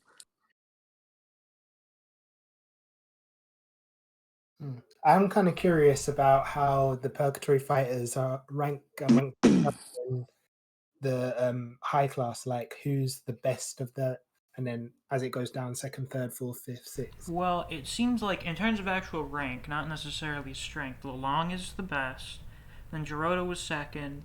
And I figure Lutien, if Lutien is supposedly like the strongest of the demon fists or whatever. I don't know if they stated he was the strongest. I don't remember. I'll have to check again. But I'm they pretty they, sure they that. call him like one of the mainstays of Purgatory. So I assume Lutien is probably like third. And then Yeah. maybe Honestly, I would Toa. say Liu Tian, using all of his stuff beyond Kung Fu, he's way more stronger than Jurota. Hmm. The issue is though he probably only just used kung fu in the Yeah, no, he totally did. yeah. If only Kung Fu, that's a different story. And that's what I'm trying to say. I'm trying to say that we don't know for sure because whoever the Tiger's vessel is, they've also got a lot of secrets they're hiding. So who's considered top class in Purgatory is kind of like a nebulous thing because some of them are hiding stuff. Like Lu Tien, so far, I would say, is probably at least as strong as Lolong, if not even stronger. But he was officially nowhere near that because he was only showing off his shitty kung fu. Yeah. I wonder if Ryan's sense is able to. I feel like Ryan after round 5 happened when Ryan's like, oh yeah, Jurota and Lucian are pretty strong, but that guy looking at Lolong. So if even though Lucian is like hiding formless and removal, if Ryan is still able to sense how strong he is, I wonder if that like Ryan's an idiot but Ryan's also really strong. So if there's any prideful moron I would expect to accurately gauge how strong other fighters are, it would probably be him. So when he says that Lolong is stronger than those guys, I feel inclined to believe him. Yeah, I agree. But I'm very cautious to hype Lolong up like that Yes, we will. Yeah, we'll because let he's you know. already so hyped. But if he's Uh, literally, or if he's not literally Kuroki power, he's gonna be called a jobber. Even if he wins, he's gonna be called a yeah, jobber if he doesn't fucking display that fucking. we will discuss if we think Yeah. Lolong can live up to the hype. But For so now, let's go on to yeah, fifth worst. the fifth worst Toa I'm versus going. Julius. No, I'm gonna say it's actually Jurota versus Masahi. Really? Yeah, I Is was it gonna just say because of that. the end? Yeah, because of the last couple of chapters. And I think that actually makes it worse because it had such a strong beginning and middle that the ending was so disappointing. It actually brings it down. Jeez. Well, And also because Jurota got hyped up to shit, but he lost to somebody like Misaki. Like I'm not joking. He's at best A tier. Jurota, it was weird because he didn't really get hyped up before his round. Like, we didn't know shit about him. No, And then he just not at showed all. up, But and we were like, oh, fuck. Um, yeah, I would have Toa versus Julius. Waka, we already know that one's your favorite. Niko, which one do you have? And then I guess we'll find out what Waka has as the fifth. Okay, so we're talking about number 5, right? So Yeah. the Oh, only I wanted remaining fights with Niko. Do you agree that the Toa versus Uh, Julius is the fifth? no, for fifth, I would have had Misasa Yumigahama. Ah, I Yeah. see. So, Waka, which fight do you have here in fifth place? Misasa versus Yumigahama is sounding more accurate in my opinion now. Really? With what went on with the match itself. So we saw Yumigahama uses obviously the martial arts, the weird martial art techniques that he has, and Misasa pretty much dodging and diving and just outclassing Yumigahama in every way he could. It felt like the fight itself. So Yumigahama, we know, was built up to be like some kind of Agito type character, and we were all hyped to see that. But he pretty much got dominated in every single corner of the fight, and the fact that this was a special sort of fight with the lights kind of closing in and this actual stage becoming smaller and smaller, it felt like it just came out of nowhere because yeah, we didn't get this prior. We didn't have this knowledge prior. Yeah, And yeah. You know something what? that In we hindsight, that is really weird that they had a special match, and they haven't even mentioned doing special matches since then. exactly. So it was I've like, oh, we're just gonna do heard. this once during the fourth round for some reason, and then we're just Yeah, never gonna Yeah, bring it up again. and that's why I've ranked it even below Lutien, is because literally it felt so contrived. Literally just to have the second most hyped up purgatory character to get his ass handed by a new guy. yeah. So it goes back to my idea that Sandrovich just keeps just sometimes changes stories as it goes along because he might not agree with what he originally had in plan, so he keeps changing it, in my opinion. And this fight was a little bit disappointing as we saw that Yumigahama did not put up any sort of serious threat to Misasa, and Misasa pretty much cleaned him up with a one punch. Like I think it was he elbowed him in the head and then just smashed him on the floor. And I thought that we could have seen something more better, and obviously we didn't. And for that reason, I'm putting Yumigahama versus Misasa at number 5. Don't get me wrong, the fight itself was interesting to see because Eh, Misasa did put up a very interesting style of fight, and for him to beat Yumigahama, for a lot of people, I know that was satisfying. As I know Yumigahama is not the most popular character within King and Omega, especially with the stupid face that he does quite often. And for him to get that smashed in, a lot of people will probably satisfied because of that. But yeah, having Yumigahama at number 5 is pretty. I'd say that's pretty. Oh, one thing valuable. I I forgot to bring found this it- up. So the Lu Qian face is probably the worst in But Yumi's in second. Omega. Maybe in terms of art, probably the worst page in terms of narrative is the one where like, oh yeah, remember you killed one of the bodyguards when you left? Yeah, Oh, yeah. well that unnamed Yeah. character who's never been mentioned before and whose name will never be mentioned or face even shown was in my squad. Ooh. I don't care. Yeah. Why would you? Well, now he's a murderer What? now Yeah. for some reason. Why? Yeah, What the fuck was That- the point of that? just to quote unquote make it satisfying. Another thing, I found the fight super boring because one, it was contrived as fuck, but secondly, I saw a 4chan post that perfectly summed it up. It was literally, "Ha, don't get cocky. I was a Fang, you know. Gets beat the fuck up. Gets back up. Ha, don't get cocky. I was a Fang, you know." Rinse and repeat until the ending. Misasa could have literally just said the same thing to him. It's like, okay, I'm also the Fang of Metsudo. So Yeah. that doesn't mean anything. So it was a very contrived, boring fight that literally served no purpose but to have, Misasa beat up Yumi. All right. So This would- in here in the 5th place, we're in the 5th place, right? Oh god, I'm losing track of what's going on. No. Well, after this, we're in the 4th. I Okay, believe. so here in the 5th, I have Julius versus Toa. It's meh. Like, I just really don't have much of anything to say about it. Some of the art was cool. Some of, like, the perspective stuff they did with how huge Julius and Toa was in, like, the first chapter. That was pretty neat. But other than that, I was like, it's alright, I guess. I really just don't have anything to say about it. I think I'm gonna place at 4th Julia versus Toa because I hate Julius and Toa's kind of bland to me. And the fight overall was kind of bland, so it was a very fight. And I think I'll place it 4th.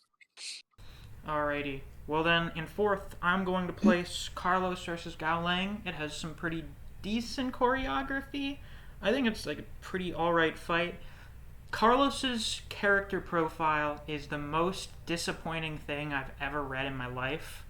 Because it's Sandro saying, oh yeah, Carlos was gonna be a super huge badass who'd reached like the pinnacle of boxing, but he was too strong, so he just made him kind of like a meh fighter that also does capoeira. Why? Why would you do that? You could have started off strong with the Purgatory hype, with it being like, holy shit, this dude is a Kuroki tier boxer. Oh my god. And then they just decided to not do that for some reason. Yeah. It was a bit So, random to throw that in. I guess I'll talk about it now. First off, I absolutely love this fight purely because it had a character use capoeira. The choreography for capoeira, I thought at least, was really good. I thought it was actually one of the best parts of the fight, is actually seeing Carlos use capoeira. It was really entertaining. Misk, I really liked watching him I'm use gonna it. disagree with you there. I thought the capoeira thing was kind of random. I think that Sandrovich might have just added it because we know that Galang is multi, so he has aspects of kicking, and then all of a sudden we see that Carlos, a world-class boxer, take up capoeira for no reason. So I think the panel was he was just on his phone, and then all of a sudden he thought to himself, "Oh, I'm gonna learn capoeira." So Just okay, suddenly. there was actually a reason for it. He had to quote unquote extend his strike range because of distant striking or something. So he decided to do capoeira because I think the logic was that it extended his range significantly. But aren't there Which better is martial arts for that? true.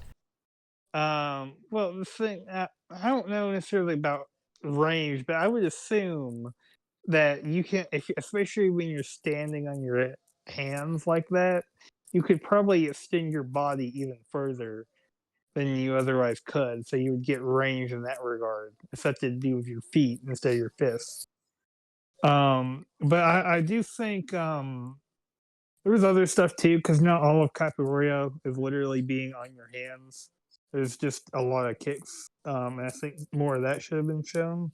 I think also there was none of the Mimi dancing that usually gets brought up in Capoeira, because it's all about staying in motion, never standing still, even if you have to like literally dance. And I think it was a missed opportunity to have that there. But I don't know. I'm still happy that it was actually brought up in Kengan Fight.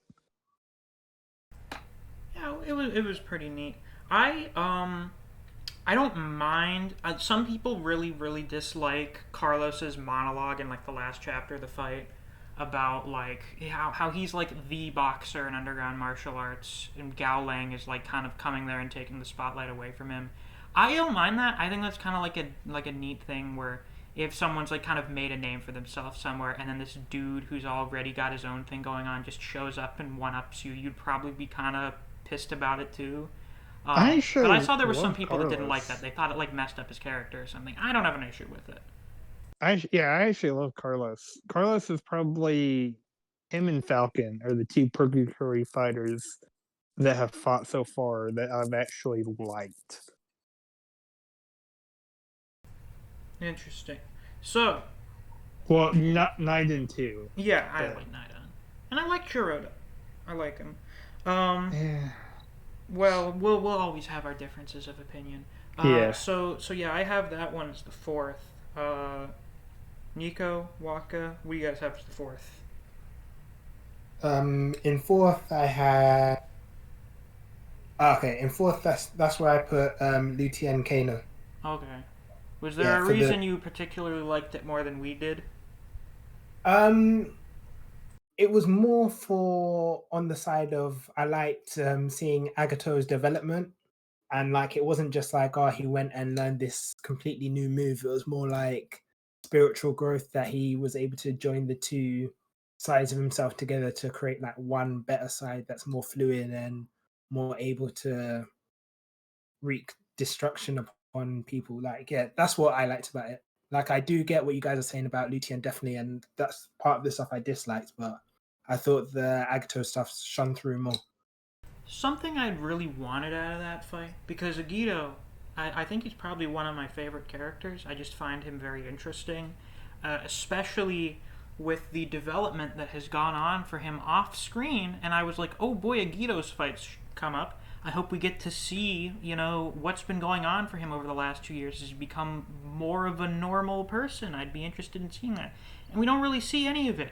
It's just sort of Yeah, like we're told that Agito has overcome the trauma from the Gu ritual and he's basically become like a normal person now. But we don't see how that happens, and that's kind of disappointing. I was really looking forward to seeing that. We never got any of it.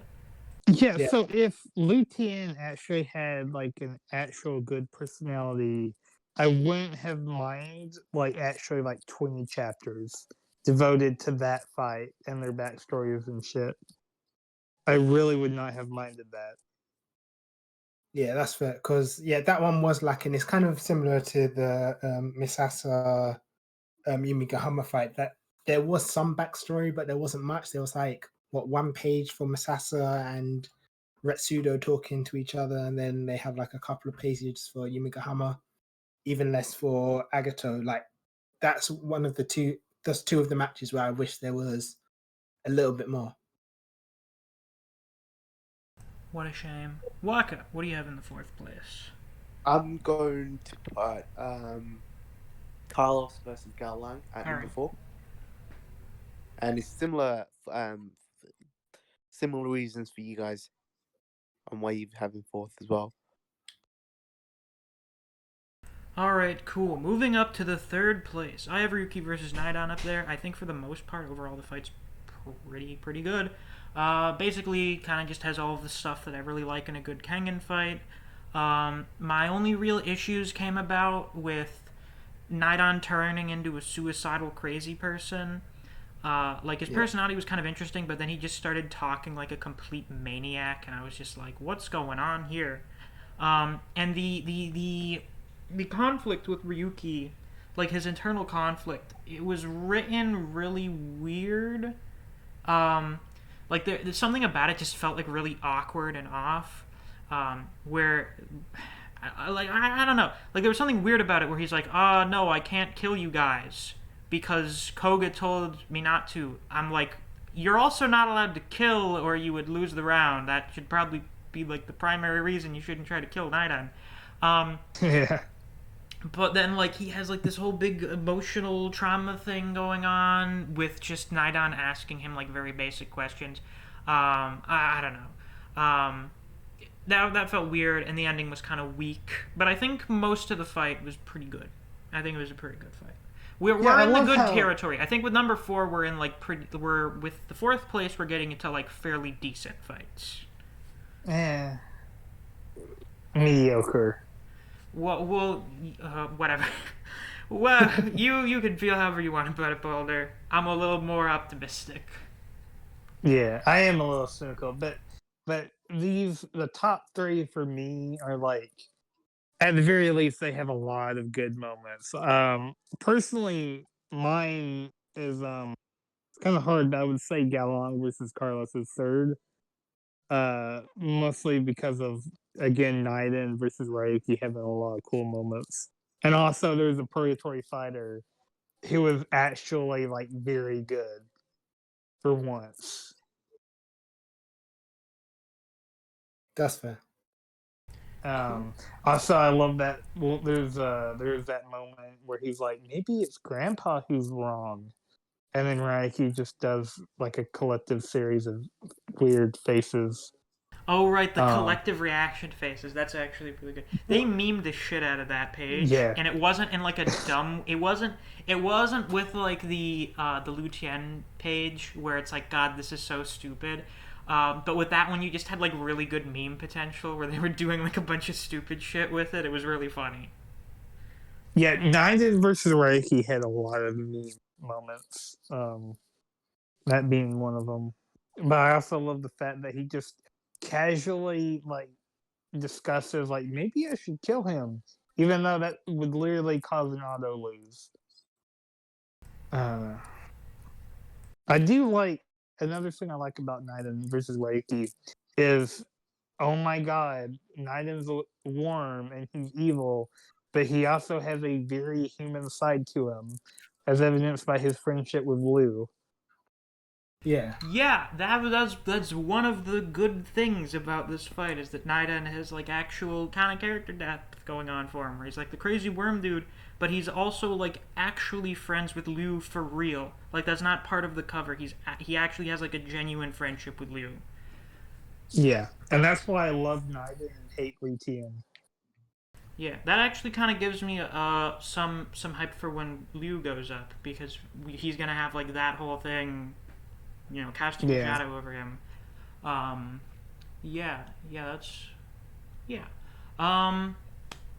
Before we move on to the second, we still have to ask Niko and Wawaka. Did you say what your third favorite was? I'm forgetting now. Yeah, so I agree with you, Misk. I think that Gal versus Nine Monkbat is probably at number 3. I thought it had a lot of good panels where we saw Gal, trying his best, tried to get the better of Naiden Monkbat, but obviously Naiden had his weird throwing technique. Every time Gal used to come close to him, he used to counter him pretty easily. And I like the idea of I think it's called the eye in the sky technique that Naiden Monkbat had. I thought that was a pretty decent technique. Is a very, very powerful technique in my opinion when you're fighting someone who is pretty much ranged like Gao is. And for that reason, I thought that the fight itself was pretty well culminated. It's just the ending that kind of spoiled it for me with Naiden going all suicidal. But overall, it was a pretty decent fight in my opinion. You see, this is why it's good to have you guys on here, because when you talk about the stuff you like, I remember to talk about other things, because I don't have notes here or anything. I'm just kind of going based off memory, so I tend to forget a lot of shit. Two things that I also really liked. First off, the eye in the sky thing. I kind of like the detail where we're like, holy shit, eye in the sky is really powerful. But then Ryuki starts like he surpasses the eye in the sky. Naidan can't really follow him with it anymore. And probably Tarashi was like, "Whoa, how can he beat the eye in the sky?" And Lolong's like, "It's just predictions based on what he knows. It's not like a flawless thing. If Ryuki does something that he doesn't expect, he won't be able to see through it." So I just kind of like the commentary from Lolong. It's like no matter how like super awesome and powerful a technique is, they all have flaws that can Yeah. be overcome. That's like a universal rule. Every technique has some kind of issue with it that doesn't make it invincible and perfect. That applies to everyone. So that I actually liked that because it's not just commentary where they're just like, oh wow, he's punching really hard. Wow, like that's actually like pretty decent analysis and commentary from someone who's clearly a high level fighter. And also, um, Nidon getting the win doesn't feel cheap in the way Alan does because Nidon could have won normally if he wanted to. So him still getting it, it's like, yeah, Nidon was throwing Ryuki around like a child. He was winning the fight basically. He actually had to like coerce Ryuki into doing it, like very much. Yeah, so it doesn't feel cheap. I don't care much for the, oh, if you're so much better than your opponent that you literally murder them, you lose. You're so good, you win so hard, you lose. That's not really a factor here, because Naidan was just beasting on Ryuki. He's way better than him. So I don't mind it really much for that one. Niko, your third favorite fight, or the third best? For third, I had Julius versus Towamudo. So for this one, I think the main reason why I liked it so much was the stuff around Towamudo's like pseudo Niko style, if that makes sense. I kind of enjoyed seeing like the way he used redirection and then the possibilities of it possibly linking to how Gaomakaku created the Niko style. And I liked how it was used against Mudo, even though Mudo was so strong, like he was able to use at the beginning anyway, able to use was it like Wei and who against him? Like Yeah, it was like pretty Wei decent. and Wei, and then it makes that big word that I can't pronounce without having a stroke. Manga. I think it's the Magahamura. Yeah. And then obviously the stuff with like I love seeing the backstory, like even though it was so short, I love seeing the backstory of Julius in the gym, like pumping iron, and like through that somehow he was able to work out how to like constrict his muscles in some kind of crocodile skin looking way where he can just like undo any kind of like redirection attack on his other people and just dominate them. Like it was just a brilliant fight, to be honest. Like it just felt like one of those like meathead fights where you're just like, yeah, total destruction. So that's why I had it ranked so high. Alrighty. We've actually been here for like an hour and a half. This is nuts. Yeah. So I don't know. We'll see how much further we go. There's still actually we're only on like the third topic, but I figured this would be a long. Oh my one. god. So second place, I have Jurota versus Masaki. I've already given my reasons plenty of times for those. So you guys give whatever your second favorite is. Naiden versus Ryuki. Say again. Naiden versus Ryuki. Honestly, the only reason it's not number one is because it wasn't a back and forth really, because it was Naiden dominating the whole time, and then also it just a little bit like contrived for the sake of a greater plot. And those two reasons are really the only reasons why it's not my number one. That's fair. All right, Niko. I've got Gao Lang versus Medell. Interesting. Yeah, to be honest, I pretty much like this fight. Like even I liked the way there was the hype around like Carlos being a boxer versus Gao Lang being a boxer. I liked the differences between their styles. I like the way they talked about the weight classes and how like Carlos would love. He was like bare bulky, then he cut all the way down to bantamweight. I kind of liked the stuff around Capoeira. Like it was interesting. I loved the drawings. Like from even before they said it was Capoeira, from the drawings alone, like most people were able to guess it. So I thought the art in that chapter was pretty good. Not that chapter, that fight. Even the end, I think the end was the thing I liked the most. Even though I was disappointed that Gao lost, like I liked that they used it as a way to almost remind the reader that ring outs are a thing and how different it is to the Kengan matches. I think it was like the perfect opening that they could have used. Like there were flaws in the fight as a whole, but the system that they used to bring about the win and loss for um, Carlos and Galang respectively, I think that was the main thing that pushed it up towards the top for me. Interesting.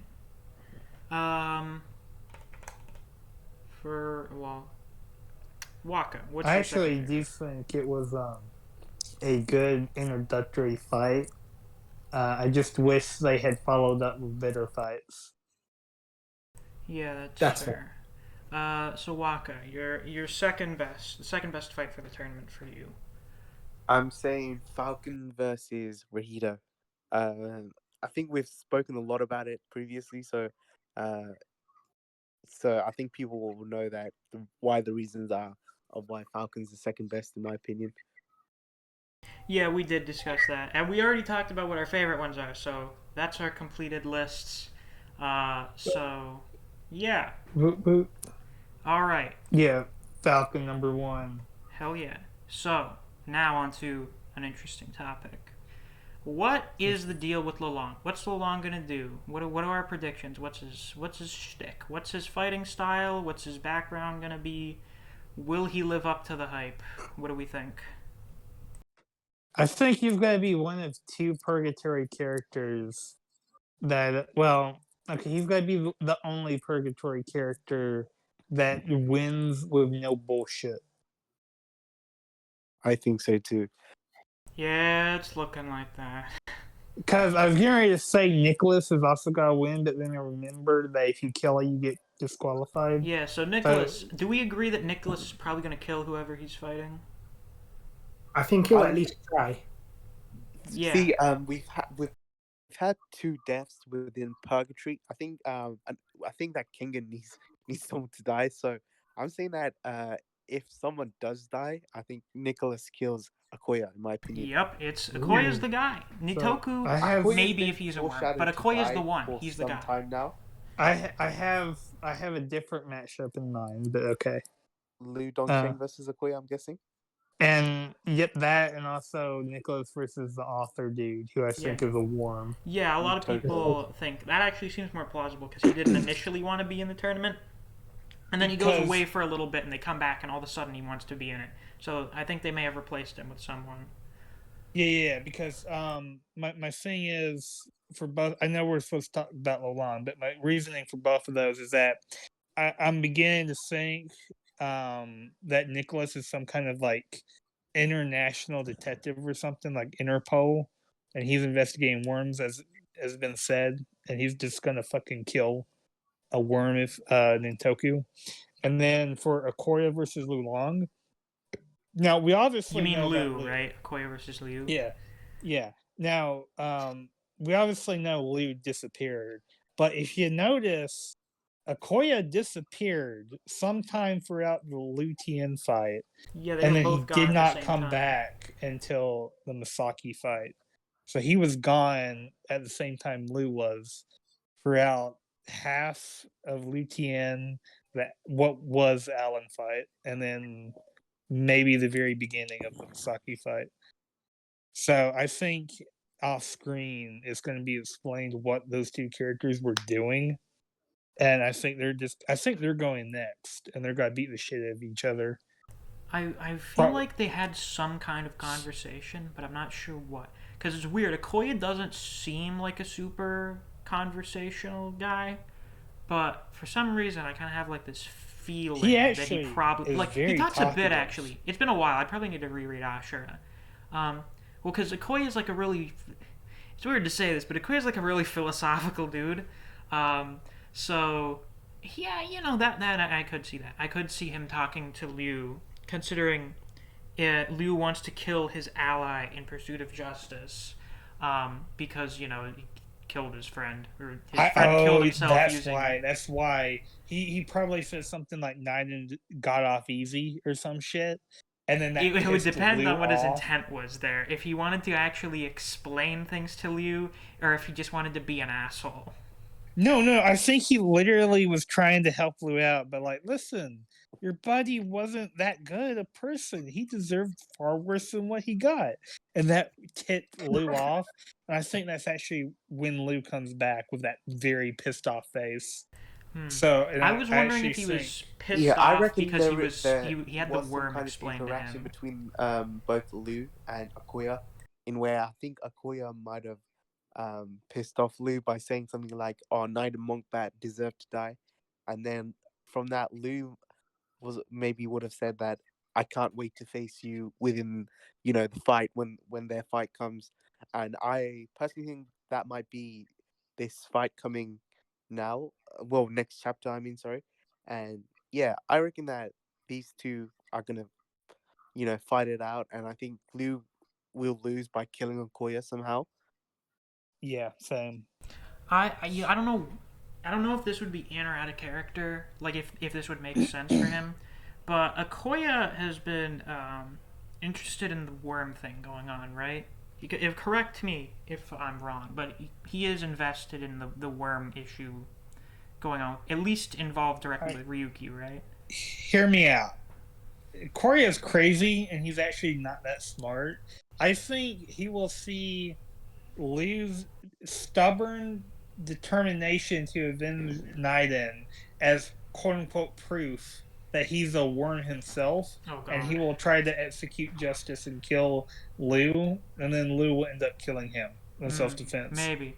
So, with my optimism route, where Akoya is not being a dick, I feel like he like tells Liu about the worm thing. It's like, this is the deal. Nidon is part of like this group called the Worm. They're a bunch of evil people that need to be exterminated. You may have like a scuffle. We'll probably get like if they're not actually fighting each other, like if they don't fight each other in the round, I bet there'll be like a thing. There'll be like a flashback to right after Nidon died during round 6, where they interact with each other. You have some kind of explanation of the worm to Liu, because I feel like if Liu knows who the worm member on the Kengan team is, who I think is Nitoku, he's like, oh, these are the insane people that brainwashed my friend into becoming a suicidal maniac. I'm going to beat the shit out of this guy. That's mostly my logic behind him fighting Nitoku. See, I don't think Liu would blame the worm specifically because he never really called out the worm. I mean, he'd probably be angry, but I think he's more angry at the fucking Kengan people. Because remember, purgatory fights usually don't end in death. And I think the purgatory fighters, most of them are actually caught off guard by how quote unquote bloodthirsty the Kengan people are. They're disgusted by it almost. Faye, especially. Yeah, Yeah, I agree with supposedly. you there. Like, even Nicholas, to an extent, he said that after I think Alan was ripped apart, that he kind of felt a little bit sick with what's going on. So either these guys are playing double bluff in they don't care for No, what's that going was on. that was Well, actually Faye. Nicholas is a little shit. Nicholas is a little Nicholas shit was who likes to turned play on. around with people. So I don't know. Nicholas was turned on. It was Faye that said he was gonna throw up. Yeah. Um. Well, Another Nicholas thing, has already said that like he's how like, you oh were man, the saying, Kengan has sorry, it so nice, unlike our sport with no killing. He's literally called like the Grim Reaper of Paris or something. That Yeah, dude is gonna he is. fucking fight to try and kill whoever he goes up against. Oh yeah, absolutely. Especially because he knows that they're probably gonna try killing him in his mind because Miss, they're a I bunch of just wanted to bloodthirsty say savages. something that you were saying earlier with Lou being pissed off with the worm. I don't think he's personally pissed off with the worm. I think he's personally pissed off with most of the Kenyan team. As we saw with the death of Knight and Monkback, he straight up tried to attack Narushi. Straight up tried to attack Kazuo Yamashita, but obviously we saw that Oma blocked the hit. So He wants Yeah. some kind of blood. Yeah, it was Or- funny where That- Yamashita was like, "No, you don't understand. He was a worm," with no context as to what he was talking about. Like he just calls his Yeah. dead friend a worm.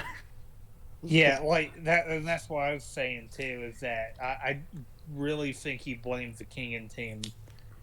I don't think he cares about the worm too much. Well, I guess we'll see. Maybe I'll be wrong. Probably, I don't know. Anyway, where were we? Oh, right, we were gonna talk about So Lolong. with Lolong, yeah. So Lolong. Some people, I've seen well, no. There's a few popular theories. The least stupid ones, are that either A, Lolong does not practice like a martial arts fighting style. He's basically just like a straight up street fighter guy. Brute I've seen a force, lot that's of what I've been hearing. what did you call it? Brute force. Yeah. I don't know That if would necessarily literally brute make him a force. scuff. It may be brute force if he's the other theory, which is he's someone with Superman syndrome, which explains why he's so ridiculously buff. But my problem with that is that there are still.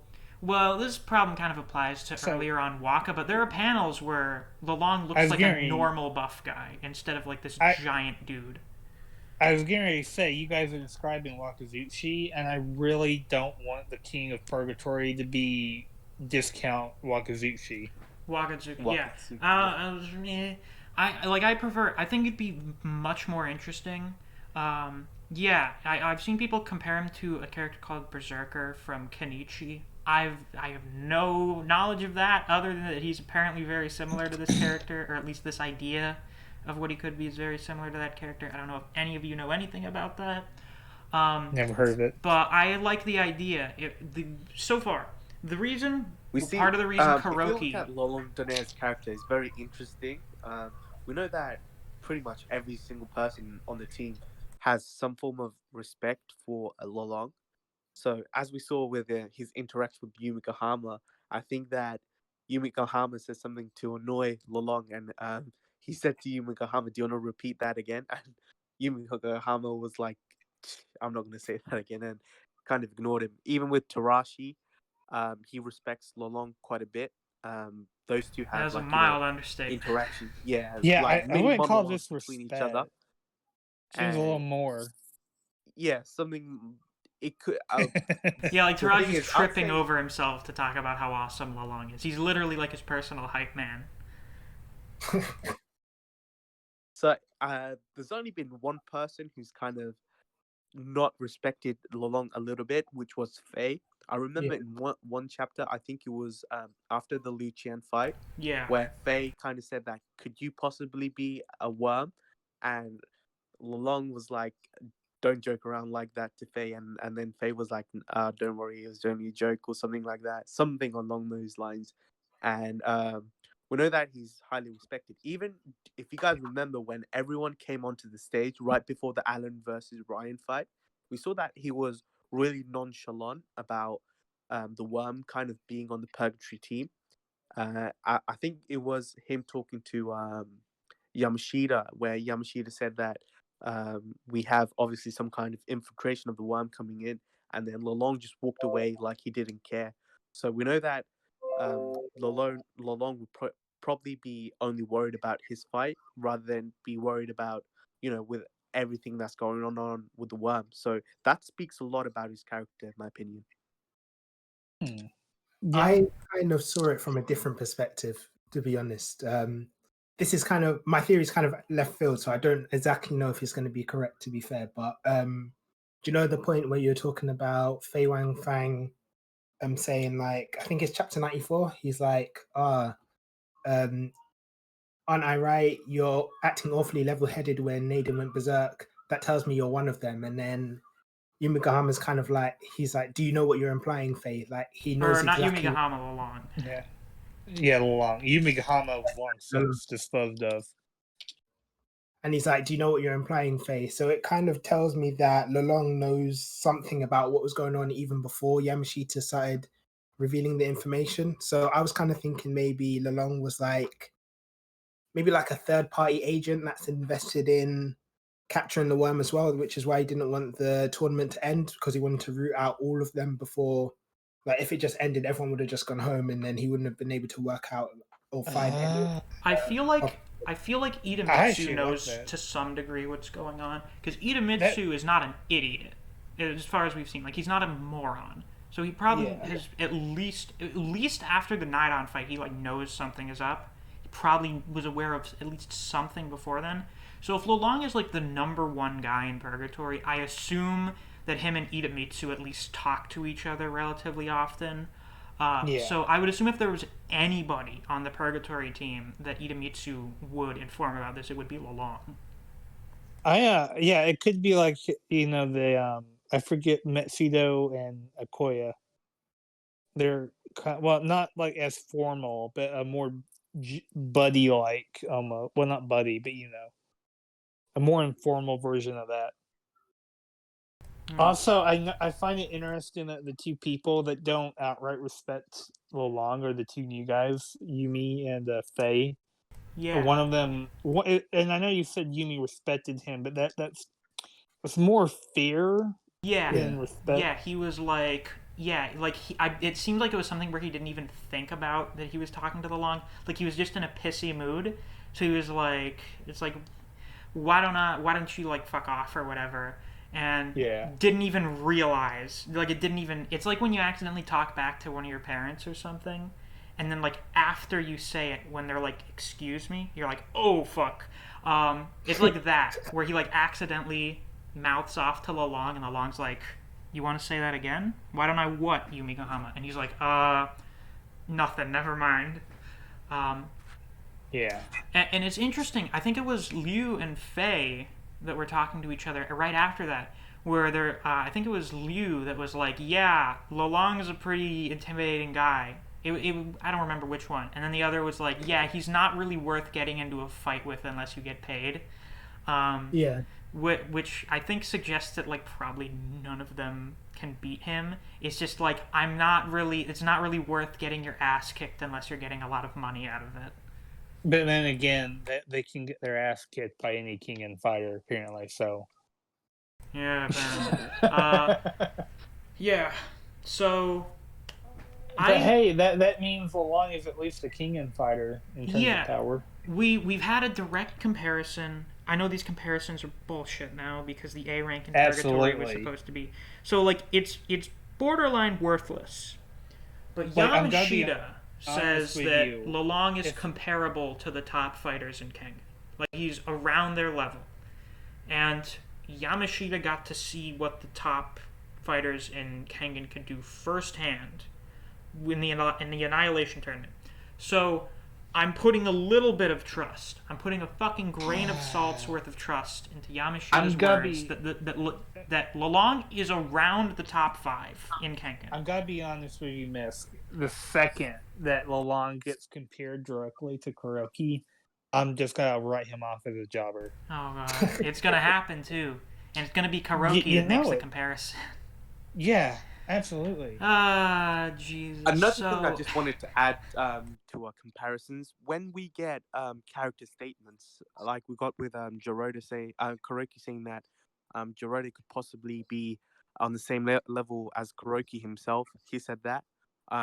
I just want to say that sometimes these statements aren't always, reliable. I think that a lot of it is to do with storytelling, as we saw with Ryu Humoro saying that Yumigahama is on the same level as Kano Agido. So don't take everything as it is. Always take statements with some degree, a large pinch degree of salt, a large degree of pinch of salt. Literally like just a hype. That's all it is. It's not very good storytelling, I have to say. Yeah. A lot of it you have to understand is that Sandrovich is trying to build up these characters so that other characters kind of hype them up, and then it's so I can be disappointed when they actually do show up. Kind of similar to story building, which is it is very prevalent in Kengan, as far as I've noticed. Extremely. Yeah. Especially in Omega. Yeah. Yes. It was actually more believable in Ashura because, it was backed up usually. We didn't know much about characters.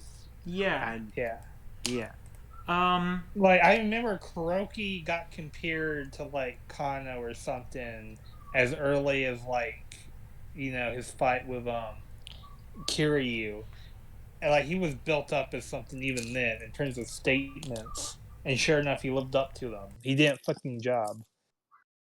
Yeah, like when you this is the benefit of the Ashura tournament style is that you can say like, holy shit, this character is probably as strong as the Fang of Metsudo, and you can have multiple showings of them going against different fighting styles and showing off how they deal with them. So by the time he actually goes and fights Kano, you're like, yeah, he could probably beat him.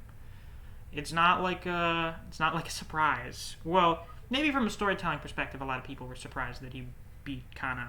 But like I in was terms of how strong actually they are, you're like, oh man, yeah, he could I'm do it. gonna be I'm gonna be honest. The second that he beat Kiryu, I did the math and I realized him and Kano were gonna face off in the semis. And when we finally got to that point, I was like, I don't know who's gonna win this. Yeah, it's like the one of the only fights where you're like, I have no idea who's going to win this. By far my favorite fight of Kengan Yeah, is I've done that a lot of fight. thinking about that. Yeah, that's Be- probably the best fight in all of Ashura. because not only was that like on your seat, you didn't know who was gonna win, but it was actually like very good. Um, what were we talking about again with Lolong? Yeah, what We, were we talking about with Lolong? we were just Oh, talking about like what we expect from Lolong yeah, what do as we a whole. think for his Okay, fighting style? So I'm already setting myself up to be disappointed by whatever it actually is, but I like the idea. First of all, if this person is effectively the purgatory equivalent of Kuroki, a lot of why Kuroki is so good is just through sheer experience. So I'm assuming, first off, that Lolong is probably assuming Purgatory is like a new thing Idemitsu just made. I don't remember if he did. Not like just made, but it's like in comparison to the Kengan Association, which has been around for hundreds of years. Purgatory is like a new thing. Um, I'm assuming that Lolong is probably one of the first members of Purgatory, or at least he's like one of the oldest members that's still there.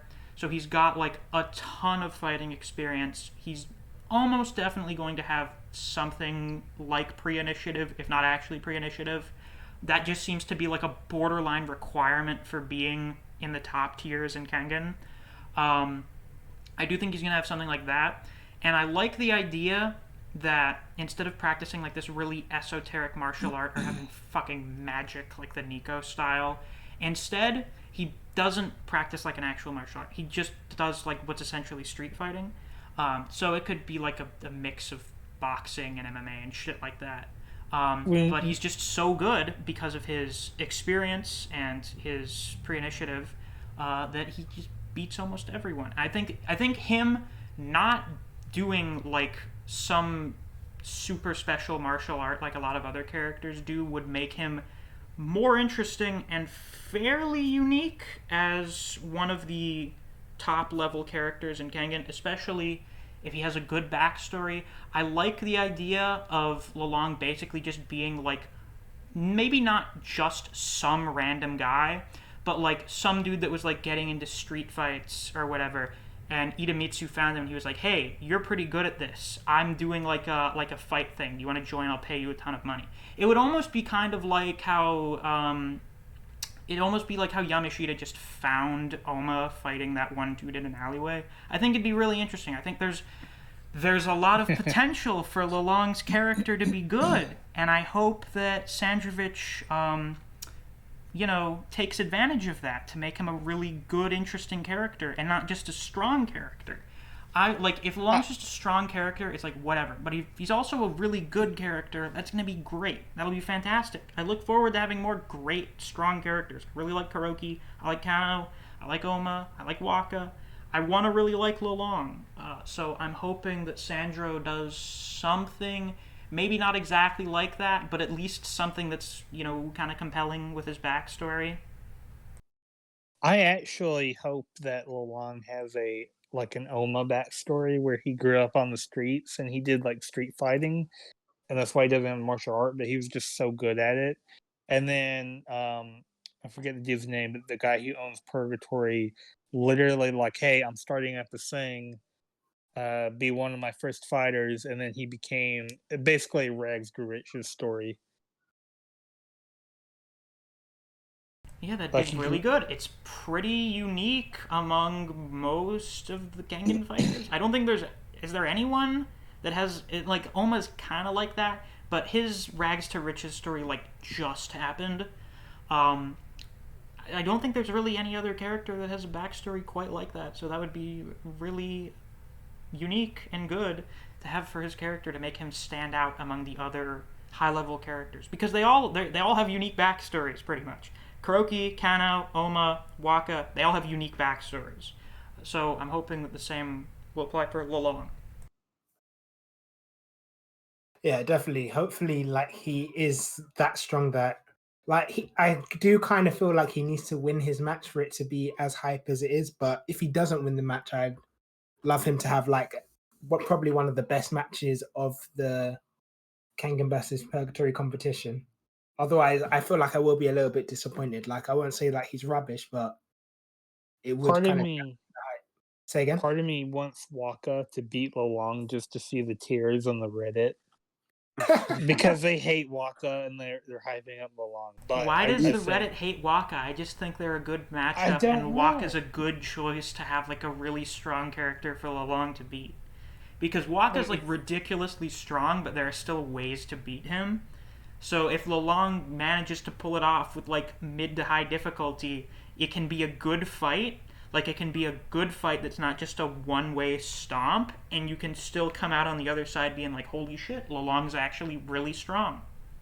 Yeah, especially because not Lolong, Wakazuki's had like 2 years to get even stronger than he was from the Annihilation tournament. Like with his Superman syndrome, like there's literally no decline. He just gets stronger and stronger. So he must be, even if he didn't even train, like which he did.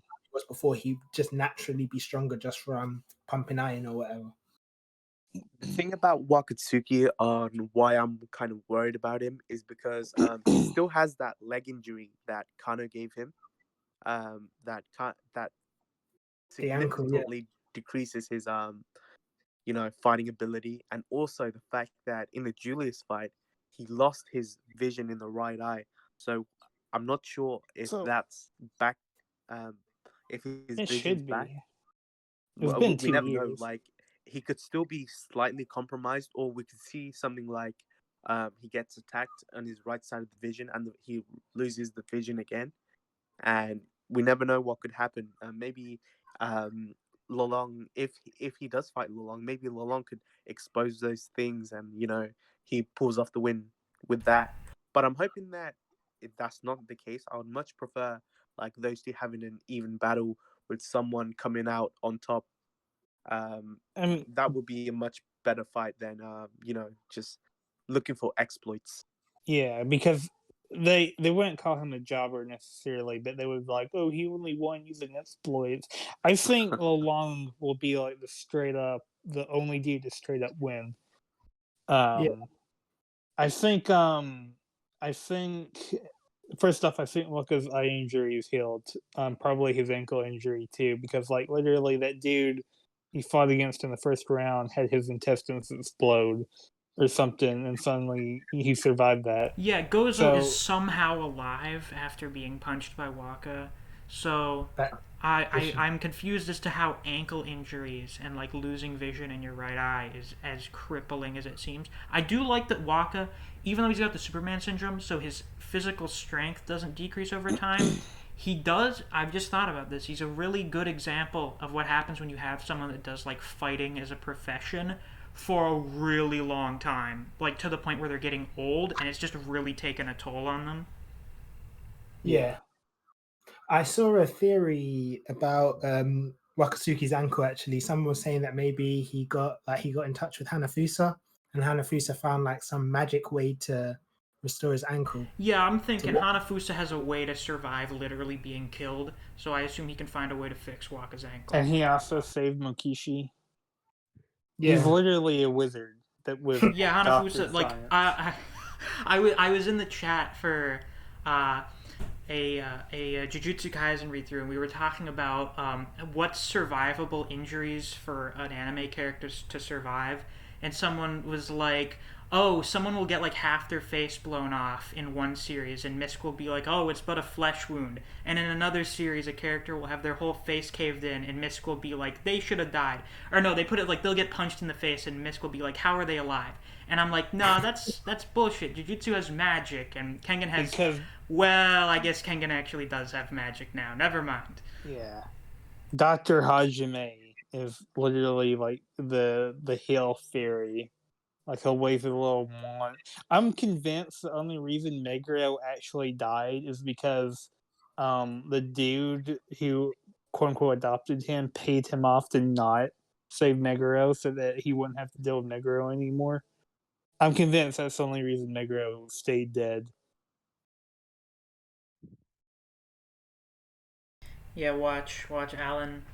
Naidan and Alan are gonna come back in like 20 chapters. They're gonna be stitched If back we together. if we see a return of Alan Wu, that would be kind of I would drop the series if that yeah. happens. I wouldn't even know what to think. I'm gonna be honest. Anyways, but yeah. So, do we think Lolong will live up to the hype? I'm uncertain. Because the Kosh- thing with Jurota is kind of a bad sign. Because a lot of people Yeah. were like, if Jurota loses, that doesn't look good for Lolong. And it doesn't. But maybe it's strategic anti-hype to dampen your expectations so that when he does fight, you're still impressed by him. I'm worried. Like, there's a large part of me that's saying he's not gonna live up to the hype. But then it's like, okay, so he's like the purgatory dude. If Sandro is gonna give a bone to any purgatory fighter, it's probably gonna be him. If Yeah, there's any I character, agree. like with Carlos, he was like, oh, we were gonna make him like a Kuroki tier boxer, but we were like, no, he'd be too strong, and also weight classes don't work like that, so we decided to nerf him super hard. If there's any character they're not going to do that for, I assume it's gonna be Lolong. If they nerf Lolong, like there's no, he won't do that. I If actually Lolong refuse to jobs, believe it. we're not getting any more Kengan Omega reviews, guys. I'm sorry. I know, like literally, because there'd be so many people enraged at the series. Yeah, Like he that's the can't thing be with me. that ignorant of fan reactions. I refuse Like to believe it. literally, if I see like some bullshit like straight up Purgatory loses the next 3 matches in consecutive order, like I'm not gonna do any more reviews. I don't think. Yeah, it just ends on match 11. Mm. Yeah, Waka we'll see how this one-shots purgatory Lolong. tournament goes. We may just not pay attention. Hopefully, if Koga goes back to being the main character and we go back to his training arc or whatever, and it's good, I'll probably come back. But I'm gonna be otherwise, honest. I'm like, jeez, Jesus I'm Christ. gonna be honest. I think bringing Elma back was a mistake because I noticed that the series got quality dropped not long after. Oh yeah, we should probably talk about that too. Anyway, Niko, Waka, do you think that Lolong will live up to the hype? I'm gonna say yes for now, as a lot of foreshadowing has been in play on Lolong being a very very tough character, and for that reason, I'm saying yes. I reckon that Lolong will be a formidable foe to whoever he faces. Yeah, I Alright. agree with Alright, Waka. Lalong's kind of been hinted in the same kind of way that Wakazuki was in Ashura. There was all these guys even before Wakazuki fought. They just looked at him and like, yeah, that guy's strong. I feel like Lalong's that same kind of character. And like even during all these Kengan versus Purgatory fights, for the majority of the time, like his eyes have been closed because he's bored. So like he must be a high level fighter, but the Jurota things kind of put a dampener on that. But I'm still thinking that he will live up to the hype. Yeah.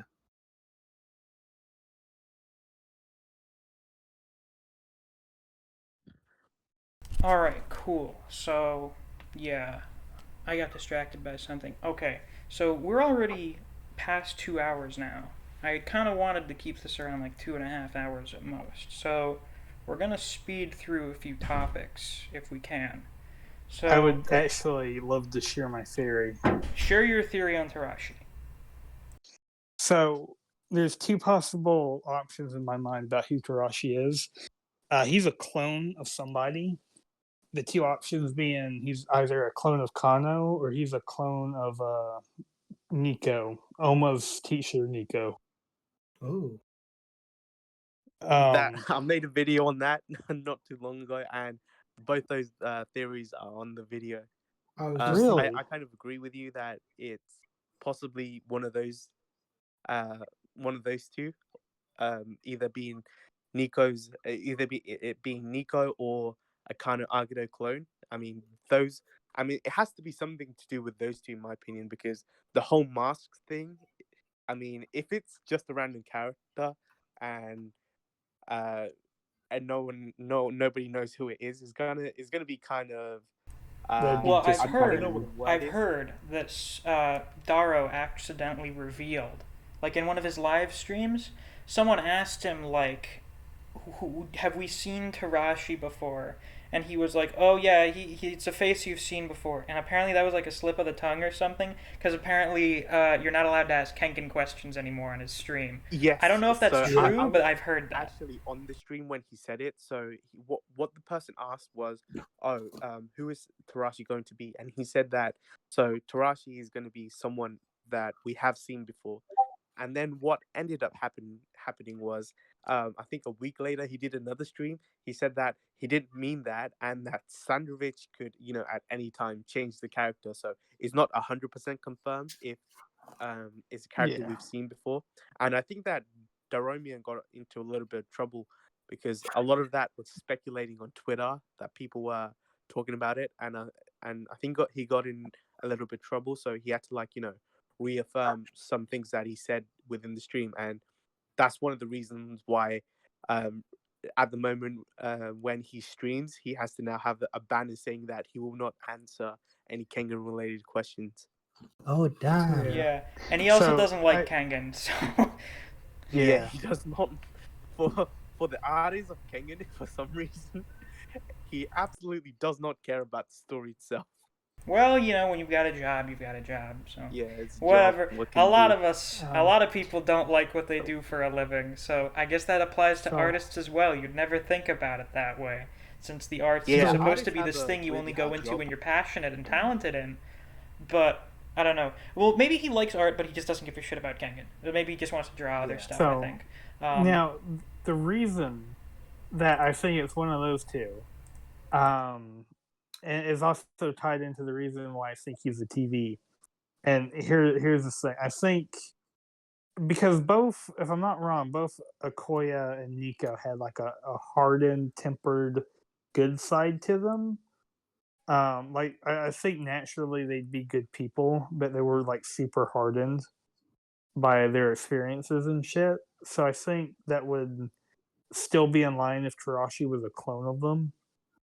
Because Tarashi, what little we know about his personality, he seemed like, I don't want to say compassionate, but he seemed off put by Nicholas, what Nicholas said after Naiden died. But even going beyond that, there's a lot of evidence, or not evidence, but like build up to support that. Because there's been confirmed cloning, there's been confirmed memory, like fuckery, like memory impression almost, brain. There's been Bondo's research, which somebody's been paying him to complete, and then both those characters have ties to the worm, so their DNA could have been extracted at any time from the worm. So what I think is going on is I think that Tarashi is a clone of one of those two, and he is currently the worm, or not, shit. He's currently the tiger's vessel, but he's not meant to be the tiger's vessel. He's just like the current temporary holder of it. I don't know if he's aware of that or not, but that's what the worm has in mind. And what they're trying to do is that they're trying to do a few things. They are using Misaki as an experiment of what happens if you use the Alan's Gahu stuff beyond childhood, like on an adult. And I think they're ultimately trying to get Ryuki to be the Tiger's vessel. And I think a lot of the stuff that we've seen with Alan Wu and the Wu family, with Misaki being a clone of Meguro and the earbuds for that, and then like Kiryu showing up to Waruki when he's in a moment of vulnerability, and also probably whatever the fuck is going on with Tarashi. I think it's going to be a reveal of like this is all the build up, and I think it's going to be the final fight, or at least the second to last final fight. And I think more likely it's going to be a clone of Niko, because that would also fuck with Oma real bad if he had to do that. And I think that would send him to drive the edge where he killed Tarashi, and that inadvertently disqualified him, and that's how Purgatory won. That's my grand theory regarding Alright, Tarashi. I can see it now. I had kind of no longer thought Tarashi could be the Tiger's vessel, but now I kind of see it again. So this is where we get into our discussion about who we think the Tiger's vessel is. So me personally, Waka, you go first because you're short on time. Yeah, so I personally think that the Tiger's vessel is Fei Wangfang. He's been more of a sideline character in terms of how he interacts with other fighters, and he doesn't give as much of attention to fights, in my opinion. We see that Lolong, he sometimes gives his iteration of what he thinks of the fight. Sometimes we see Tarashi even make some kind of commentary on the fight. So I personally I think it's Fei at the moment, but with the revelation that Knight of Monkbat gave to Liu Dongsheng about Nicholas, now Nicholas is another candidate for the Tiger's vessel, and the fact that Nicholas, it feels like he's playing a kind of a double bluff character in terms of acting all scared and playing a nice guy, and it doesn't feel like something the Tiger vessel would do. But I reckon if he is revealed to be the Tiger's vessel, and his actual character, the character of the Tiger vessel, being kind of pissed off at things, we'll see that Nicholas kind of adopt those characteristics. But Fei, it feels like he will most likely be the Tiger's vessel due to the fact being more laid back and I think that he was one of the characters who joined Purgatory 2 years ago, so he's one of the newest candidates on the Purgatory team. So him being a new member and all, and being laid back is kind of pointing towards him being the Tiger's vessel, in my opinion. Yeah, Faye is the one I also have my money on. I 100% don't think it's Fei. Yeah. I really don't. I really, really do not. I find there's so much evidence against that. I find it most interesting that they specified, for Dongcheng, they're like, oh yeah, he practices 4 or 5 different martial arts. He's the most veteran member of the Three Demon Fists, Lu Tian. He practices the Wu Wang Fist. He's considered to be the most powerful. And Fei, he does Tai Chi, and he showed up 2 years ago. He was the only one where they specified when he showed up, and it lines up right with after the Annihilation tournament. There's also the fact that the dude would talk to Lolong like that. No one else has done that before. No one's done it since. Where he's just kind of like, "Hey, Lolong, you seem yeah, you didn't react at all to the way Naidan and Liu were acting. I think something's up with you. You're one of these guys?" He's just, straight up accusing Lolong of being a worm member and does not seem to be, really concerned at all about, however strong Lolong is. Which, basically everyone else has shown concern for to a greater extent. Yeah. Also, this is kind of a jokey reason, but I find it unlikely that he's actually a member of the Three Demon Fists while using fucking Tai Chi. yeah. I actually did not. I forgot. I must have forgot that he canonically uses Tai Chi. Are you serious? Because we're gonna have a massive jobber on our hands if that's the case. But I still I don't think it's Faye because every reaction he has had has been so anti-psychopathic. Like he actually seems the most down to earth because like when Nyden got or not Nyden, when Nyden died, he was like kind of off put and was like, oh my god, these people are crazy. And then when Alan got ripped in half, he was like, okay, I don't have the stomach for these death matches. I really do not think it's now, I do think the Tiger Vessel right now is kind of like an alternate personality that they have to bring out. But I don't think Faye, or even if he is the Tiger's Vessel, he's not actively right now the Tiger's Vessel. Because it just personality wise, it doesn't make sense. Because I don't think a psychopath like the Tiger's Vessel would even know to act like that. Like it wouldn't even enter his mind to act concerned and like, oh, I don't like these death matches and shit like that. It just doesn't make sense to me, personality wise. And your thoughts, Niko? Personally, I definitely think it's Fei Wan Fang. Similar to you and Waka.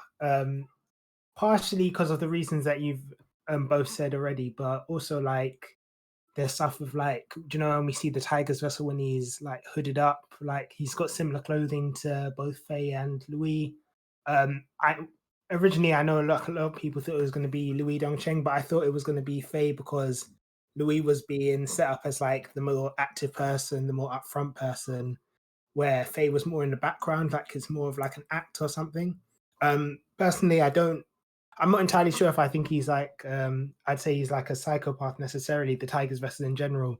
So I like disagree. We know for a fact he is because literally in that conversation at the end of Ashura, they were asking like, did we really need to assassinate that guy in prison? And it was like, yeah, it's his fault he was so weak. Well, I yeah, don't know. in a way, He similar just thing may to be what an asshole. He may just be an Yeah, asshole. and I don't think he has to be a well, psychopath. He may just be like fucking evil, like Eddie and Gia are. yeah. But even if you don't want to call it psychopathic, what I'm trying to say is the Tiger's Vessel is an asshole See you who around, doesn't. Waka. Waka has to head out. Yeah. Sorry, See you, guys, I'm gonna have Waka. to go now. This has been good chatting to you guys. Yeah, thanks so, for coming along. I'm glad I It's finally been a got you on. blast. No worries. Sure. Hope we can do this again, boys. Yeah, definitely. Yeah, same. Also, Catch you guys later. Catch you later, Waka. Have See a good ya. one. See you later, man. Also, I hardcore disagree with the notion that Faye has been inactive during this tournament because he's actually quite talkative. Like I he won't vol- not necessarily that he's inactive, but compared to Fei Wang Fang, where Fei Wang Fang was kind of being set up as like the Oh, so you main mean person Dongcheng? between the two of them. yeah, like Yeah, Li Dongcheng, sorry. I'm messing up the names today. Wow. uh-huh. Li Dongcheng being like the main person in the forefront out of the two of them.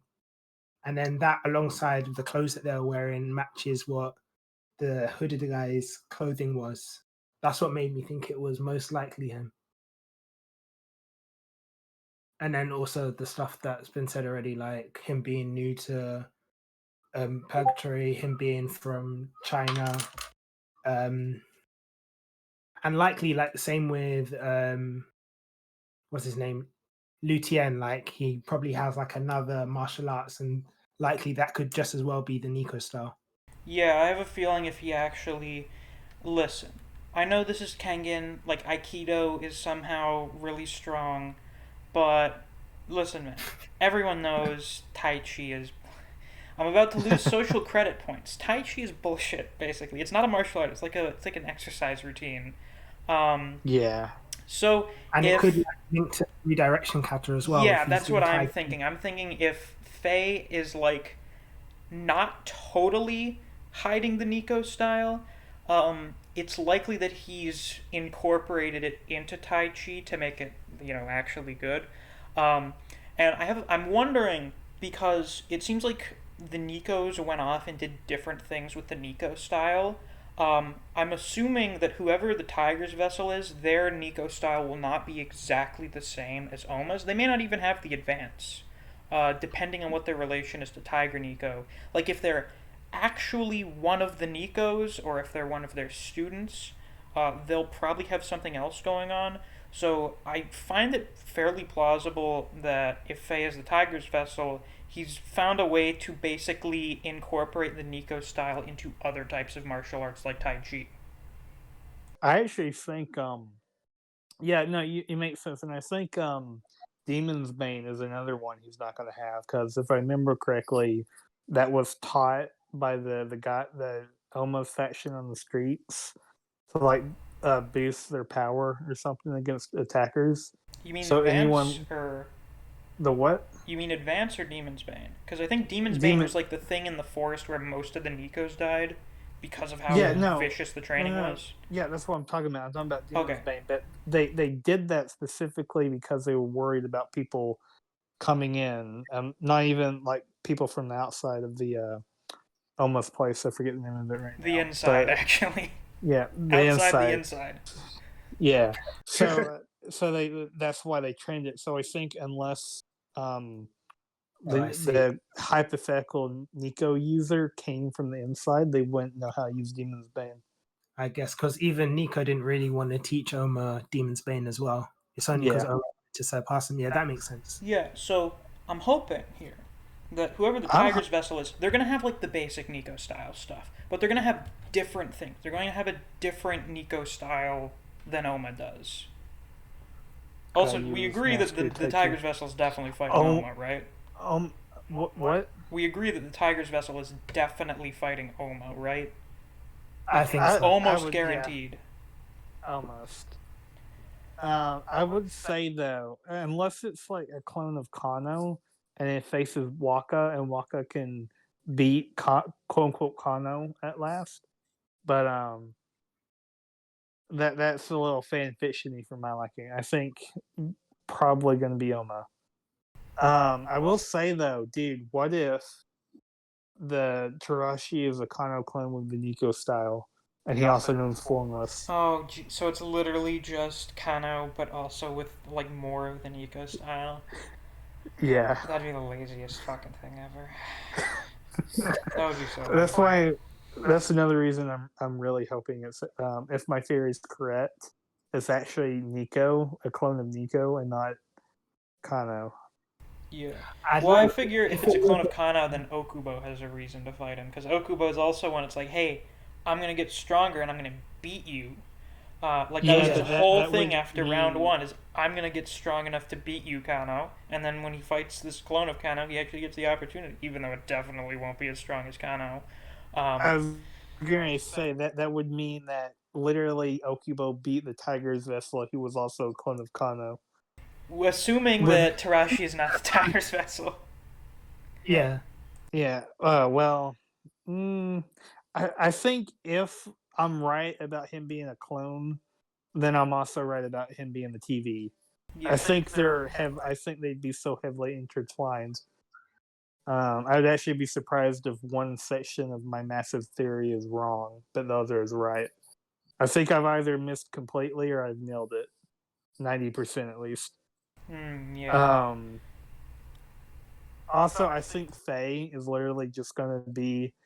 Like, he's going to be the red herring to end all red herrings. I think him and Okubo... Yeah, watch. No. Like, this is my prediction. Him and Okubo are going to fight, and it's going to be the most normal fight of this entire tournament.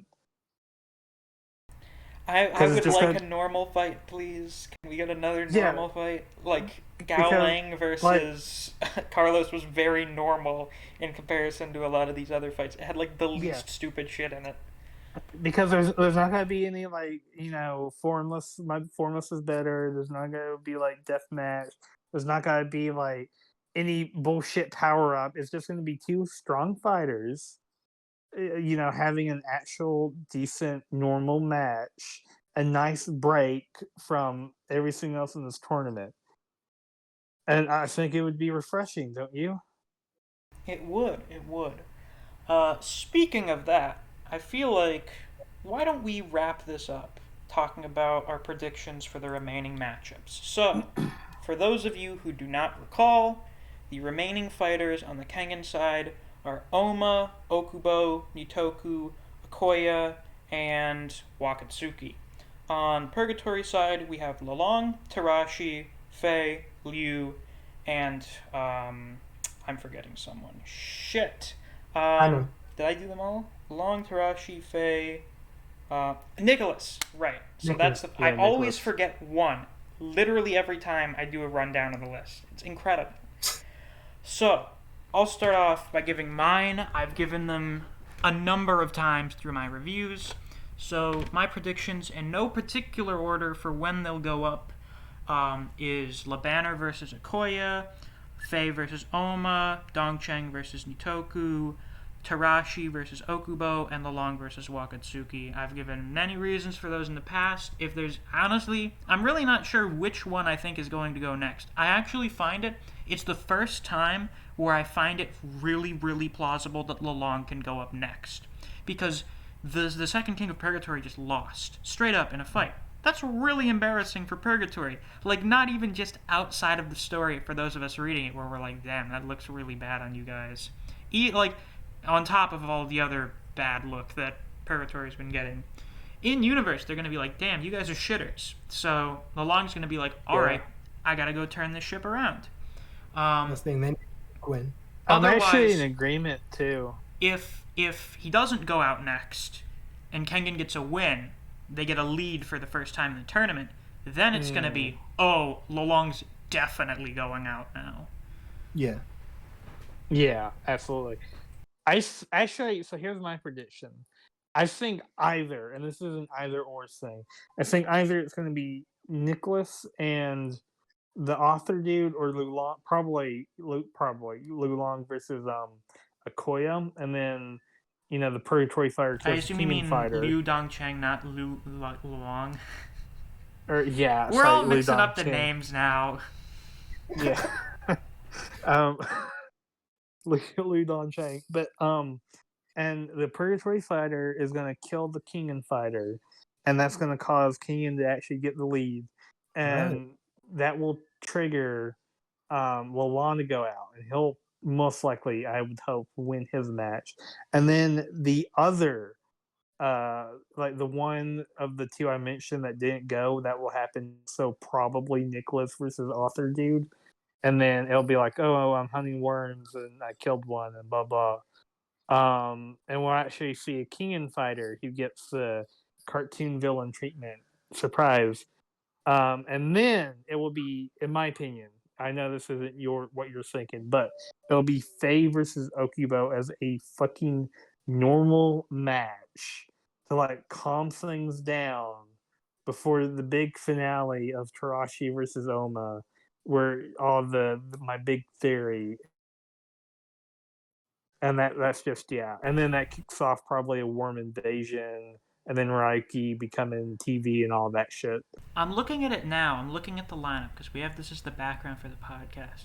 I think the pants and shoes that Tarashi are wearing are actually similar to what the Tiger's Vessel wear, but I don't remember if that's actually what he has on now that the tournament has started. Because I know at least Lolong has like actual sneakers on. I don't remember what Tarashi is wearing for shoes. Well, keep in mind that guys can change clothing. It's true. Yeah. However, this is like a comic manga. I don't know how often they will. I don't know. It's like the dumb thing where like they have like fucking 20 pairs of the exact same outfit in their closet. I assume that will be a running joke for Lolong, is that he just wears wife beaters all the time. Also, I know the TV's face is shaded for us, the audience, but I assume in real life you can see his face. Yeah. So maybe Tarashi keeps that mask on just in case. Perhaps. That is a possibility.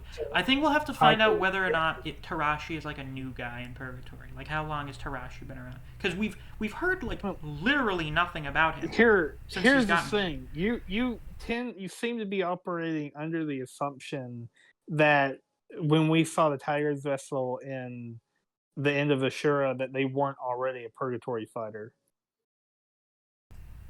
Well, yeah, I forget why I started doing that. I'm pretty sure someone brought that up a while ago, and I was just like, yeah, that sounds pretty plausible to me. That sounds like a good argument. I don't even remember what the argument was. I just remember hearing that, and I started going along with it. It's entirely possible that, when we saw them at the end of Kingdom Third, they were already a purgatory gladiator. Yeah, maybe. It would just be And- like, why are they in purgatory? Because I'm guessing the reason why they infiltrated Purgatory in the first place is because their coup, like, what's his name? Katsumasa's coup failed, isn't it? Oh, yeah, that is a good point. But another thing, too, is if this is an actual competent organization, which long shot here, but if it is, why would you only do one? Why would you not stick your hand in all the pots? That's the Right? thing. It's not really explained why they're specifically going after Kengan. So you do have a point. Like, I don't know if there's like some kind of feud that's been going on for Would it ages. be Like, because And Kengan also- is like an association of businesses, so then they would be able Well, to control yeah, businesses but if they took over? But again, like, there's probably reasons why you would invade, and also, if nothing else, maybe a recruiting ground. Like, I know they like to take people off the streets and shit, but if you have agents in all of the big league fighting tournaments and all, or not tournaments, but whatever the organizations, you can, like, not only would you have influence in all of them, but you could also, like, scout out people who might join you if you needed to. I think there's plenty of warm agents in every single big league of organizations. Like, I think Bishamonten was another one listed. There's definitely warm agents in that. Same thing with all the others listed. And also, that would also provide narratively more excuses for further plot, and also being against the worm too. so you reckon like it'll be like a thing where, like, for example, say if they beat Purgatory, they have to beat Bishimoto next, that kind of thing. Yeah, something like that. Although I think Purgatory still could win this tournament. I'm not sure though, I'm but personally under the impression that they're going to, because I think that would just be much more interesting if now... Well, first of all, the bad guys kind of win. And then second of all of the Kengan fighters now have to either adapt to these new rules they have to fight under, or they just leave. So that could be an interesting dynamic. It'd also be interesting since Koga's basically been training to be a Kengan fighter this whole time, and now, now you're training to be a Purgatory fighter. yeah. So we'll see. We'll see what happens with that. and By the also- way, almost completely unrelated. If I had to choose like one of these organizations to work under, it would be Purgatory in a fucking heartbeat. Oh yeah, absolutely. Like, why wouldn't you? If you're not like a psychopath. And also, like, Oma being, like, let's say normally Oma would just knock out Tarashi, but if he actually killed him in, like, a fit of rage or something, and that was the reason Purgatory won, that would be so great narratively. I guess so. Again, I'm not sure how I feel about Purgatory winning by losing so, like, they lose so hard they win. But that would also be thematically perfect in keeping in track of them losing so hard they won. Yeah. Niko, who do you think? What are your matchup predictions? Who do you think's gonna fight who? Okay, I think most of mine were similar to you. I'd have Okoya versus Louis Dongcheng, Labana versus Natoku, Wakasuki versus Lolong, Okubo versus Faye, and Oma versus Faye, sorry, and then Okubo versus Tarashi. Okay, so we've got a bit of a mix going on. We've got like a Venn diagram going on here, of some kind. So it seems we all agree that Lolong is gonna fight Wakatsuki. Yeah. All right. Yeah, I think so. And then you two agree that Okoya is gonna fight Dongcheng, and Labana is gonna fight Nitoku. Yeah. And Yeah. you and I agree that Oma's gonna fight Faye, and that Okubo is gonna fight Tarashi. Cool. Well, that's nice. So yeah, like that's it, guys. That's basically all I had in store for this podcast. One thing, I'm really curious. In your mindset, so Tarashi's not on TV, what do you think his fighting style is? I've been thinking about this. I have no fucking idea. I have zero clue as to what he's going to be doing. I think I find it most likely that he's going to be some kind of grappler just because of how huge he is. Yeah.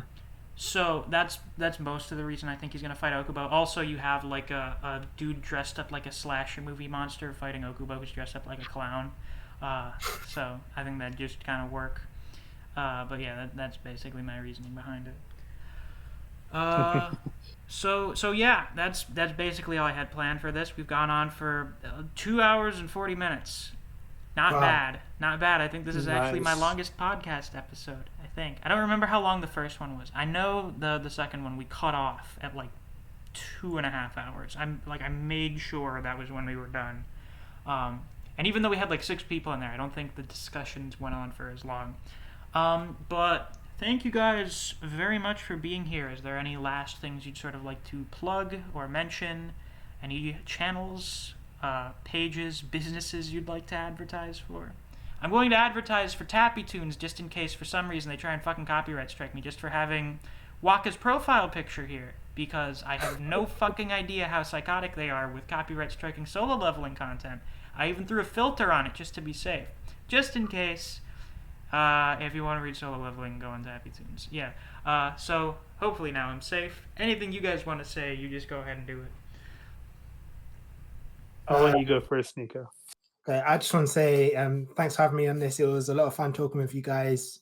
Love to see if what comes out as being true, what doesn't come out as being true. If anybody wants to check out my channel, Niko's Heir, and that's it. Yeah, it was great to finally have you on. I've been looking forward to doing a long-form discussion like this with some other Kengan YouTubers, so I'm glad I was finally able to get you and Walk on. And Baldur, I'm glad Definitely. I got you around here too, because although Yeah, you're not a Kengan thanks for YouTuber, inviting me. you do have some very good opinions and analysis for Kengan. So it was quite the happy coincidence that I had that discussion with you last week. Yeah. I enjoy talking about this stuff. Thank you for having me on. I don't have a YouTube channel to plug, so in lieu of that, I'm just gonna say that when it's revealed that Faye is actually not the TV, I'm just gonna do the biggest I told you so to all of you. So I look forward to it. that. We already made a bet that Dongcheng and Okoye are going to fight, so we'll see what happens there. But yeah, with that, that's all we have for this podcast discussion. If you enjoyed it, check out my channel. I do Kengan Omega reviews every week, and I do some other series. If you want to talk about Kengan Omega with other people, I have a Discord server that's also going to be linked in the description. If you want to help support me and the channel directly, I have a Patreon. You can check that out. And with that, that's all I have to say. Thank you guys for watching. I'll see you around, and take care.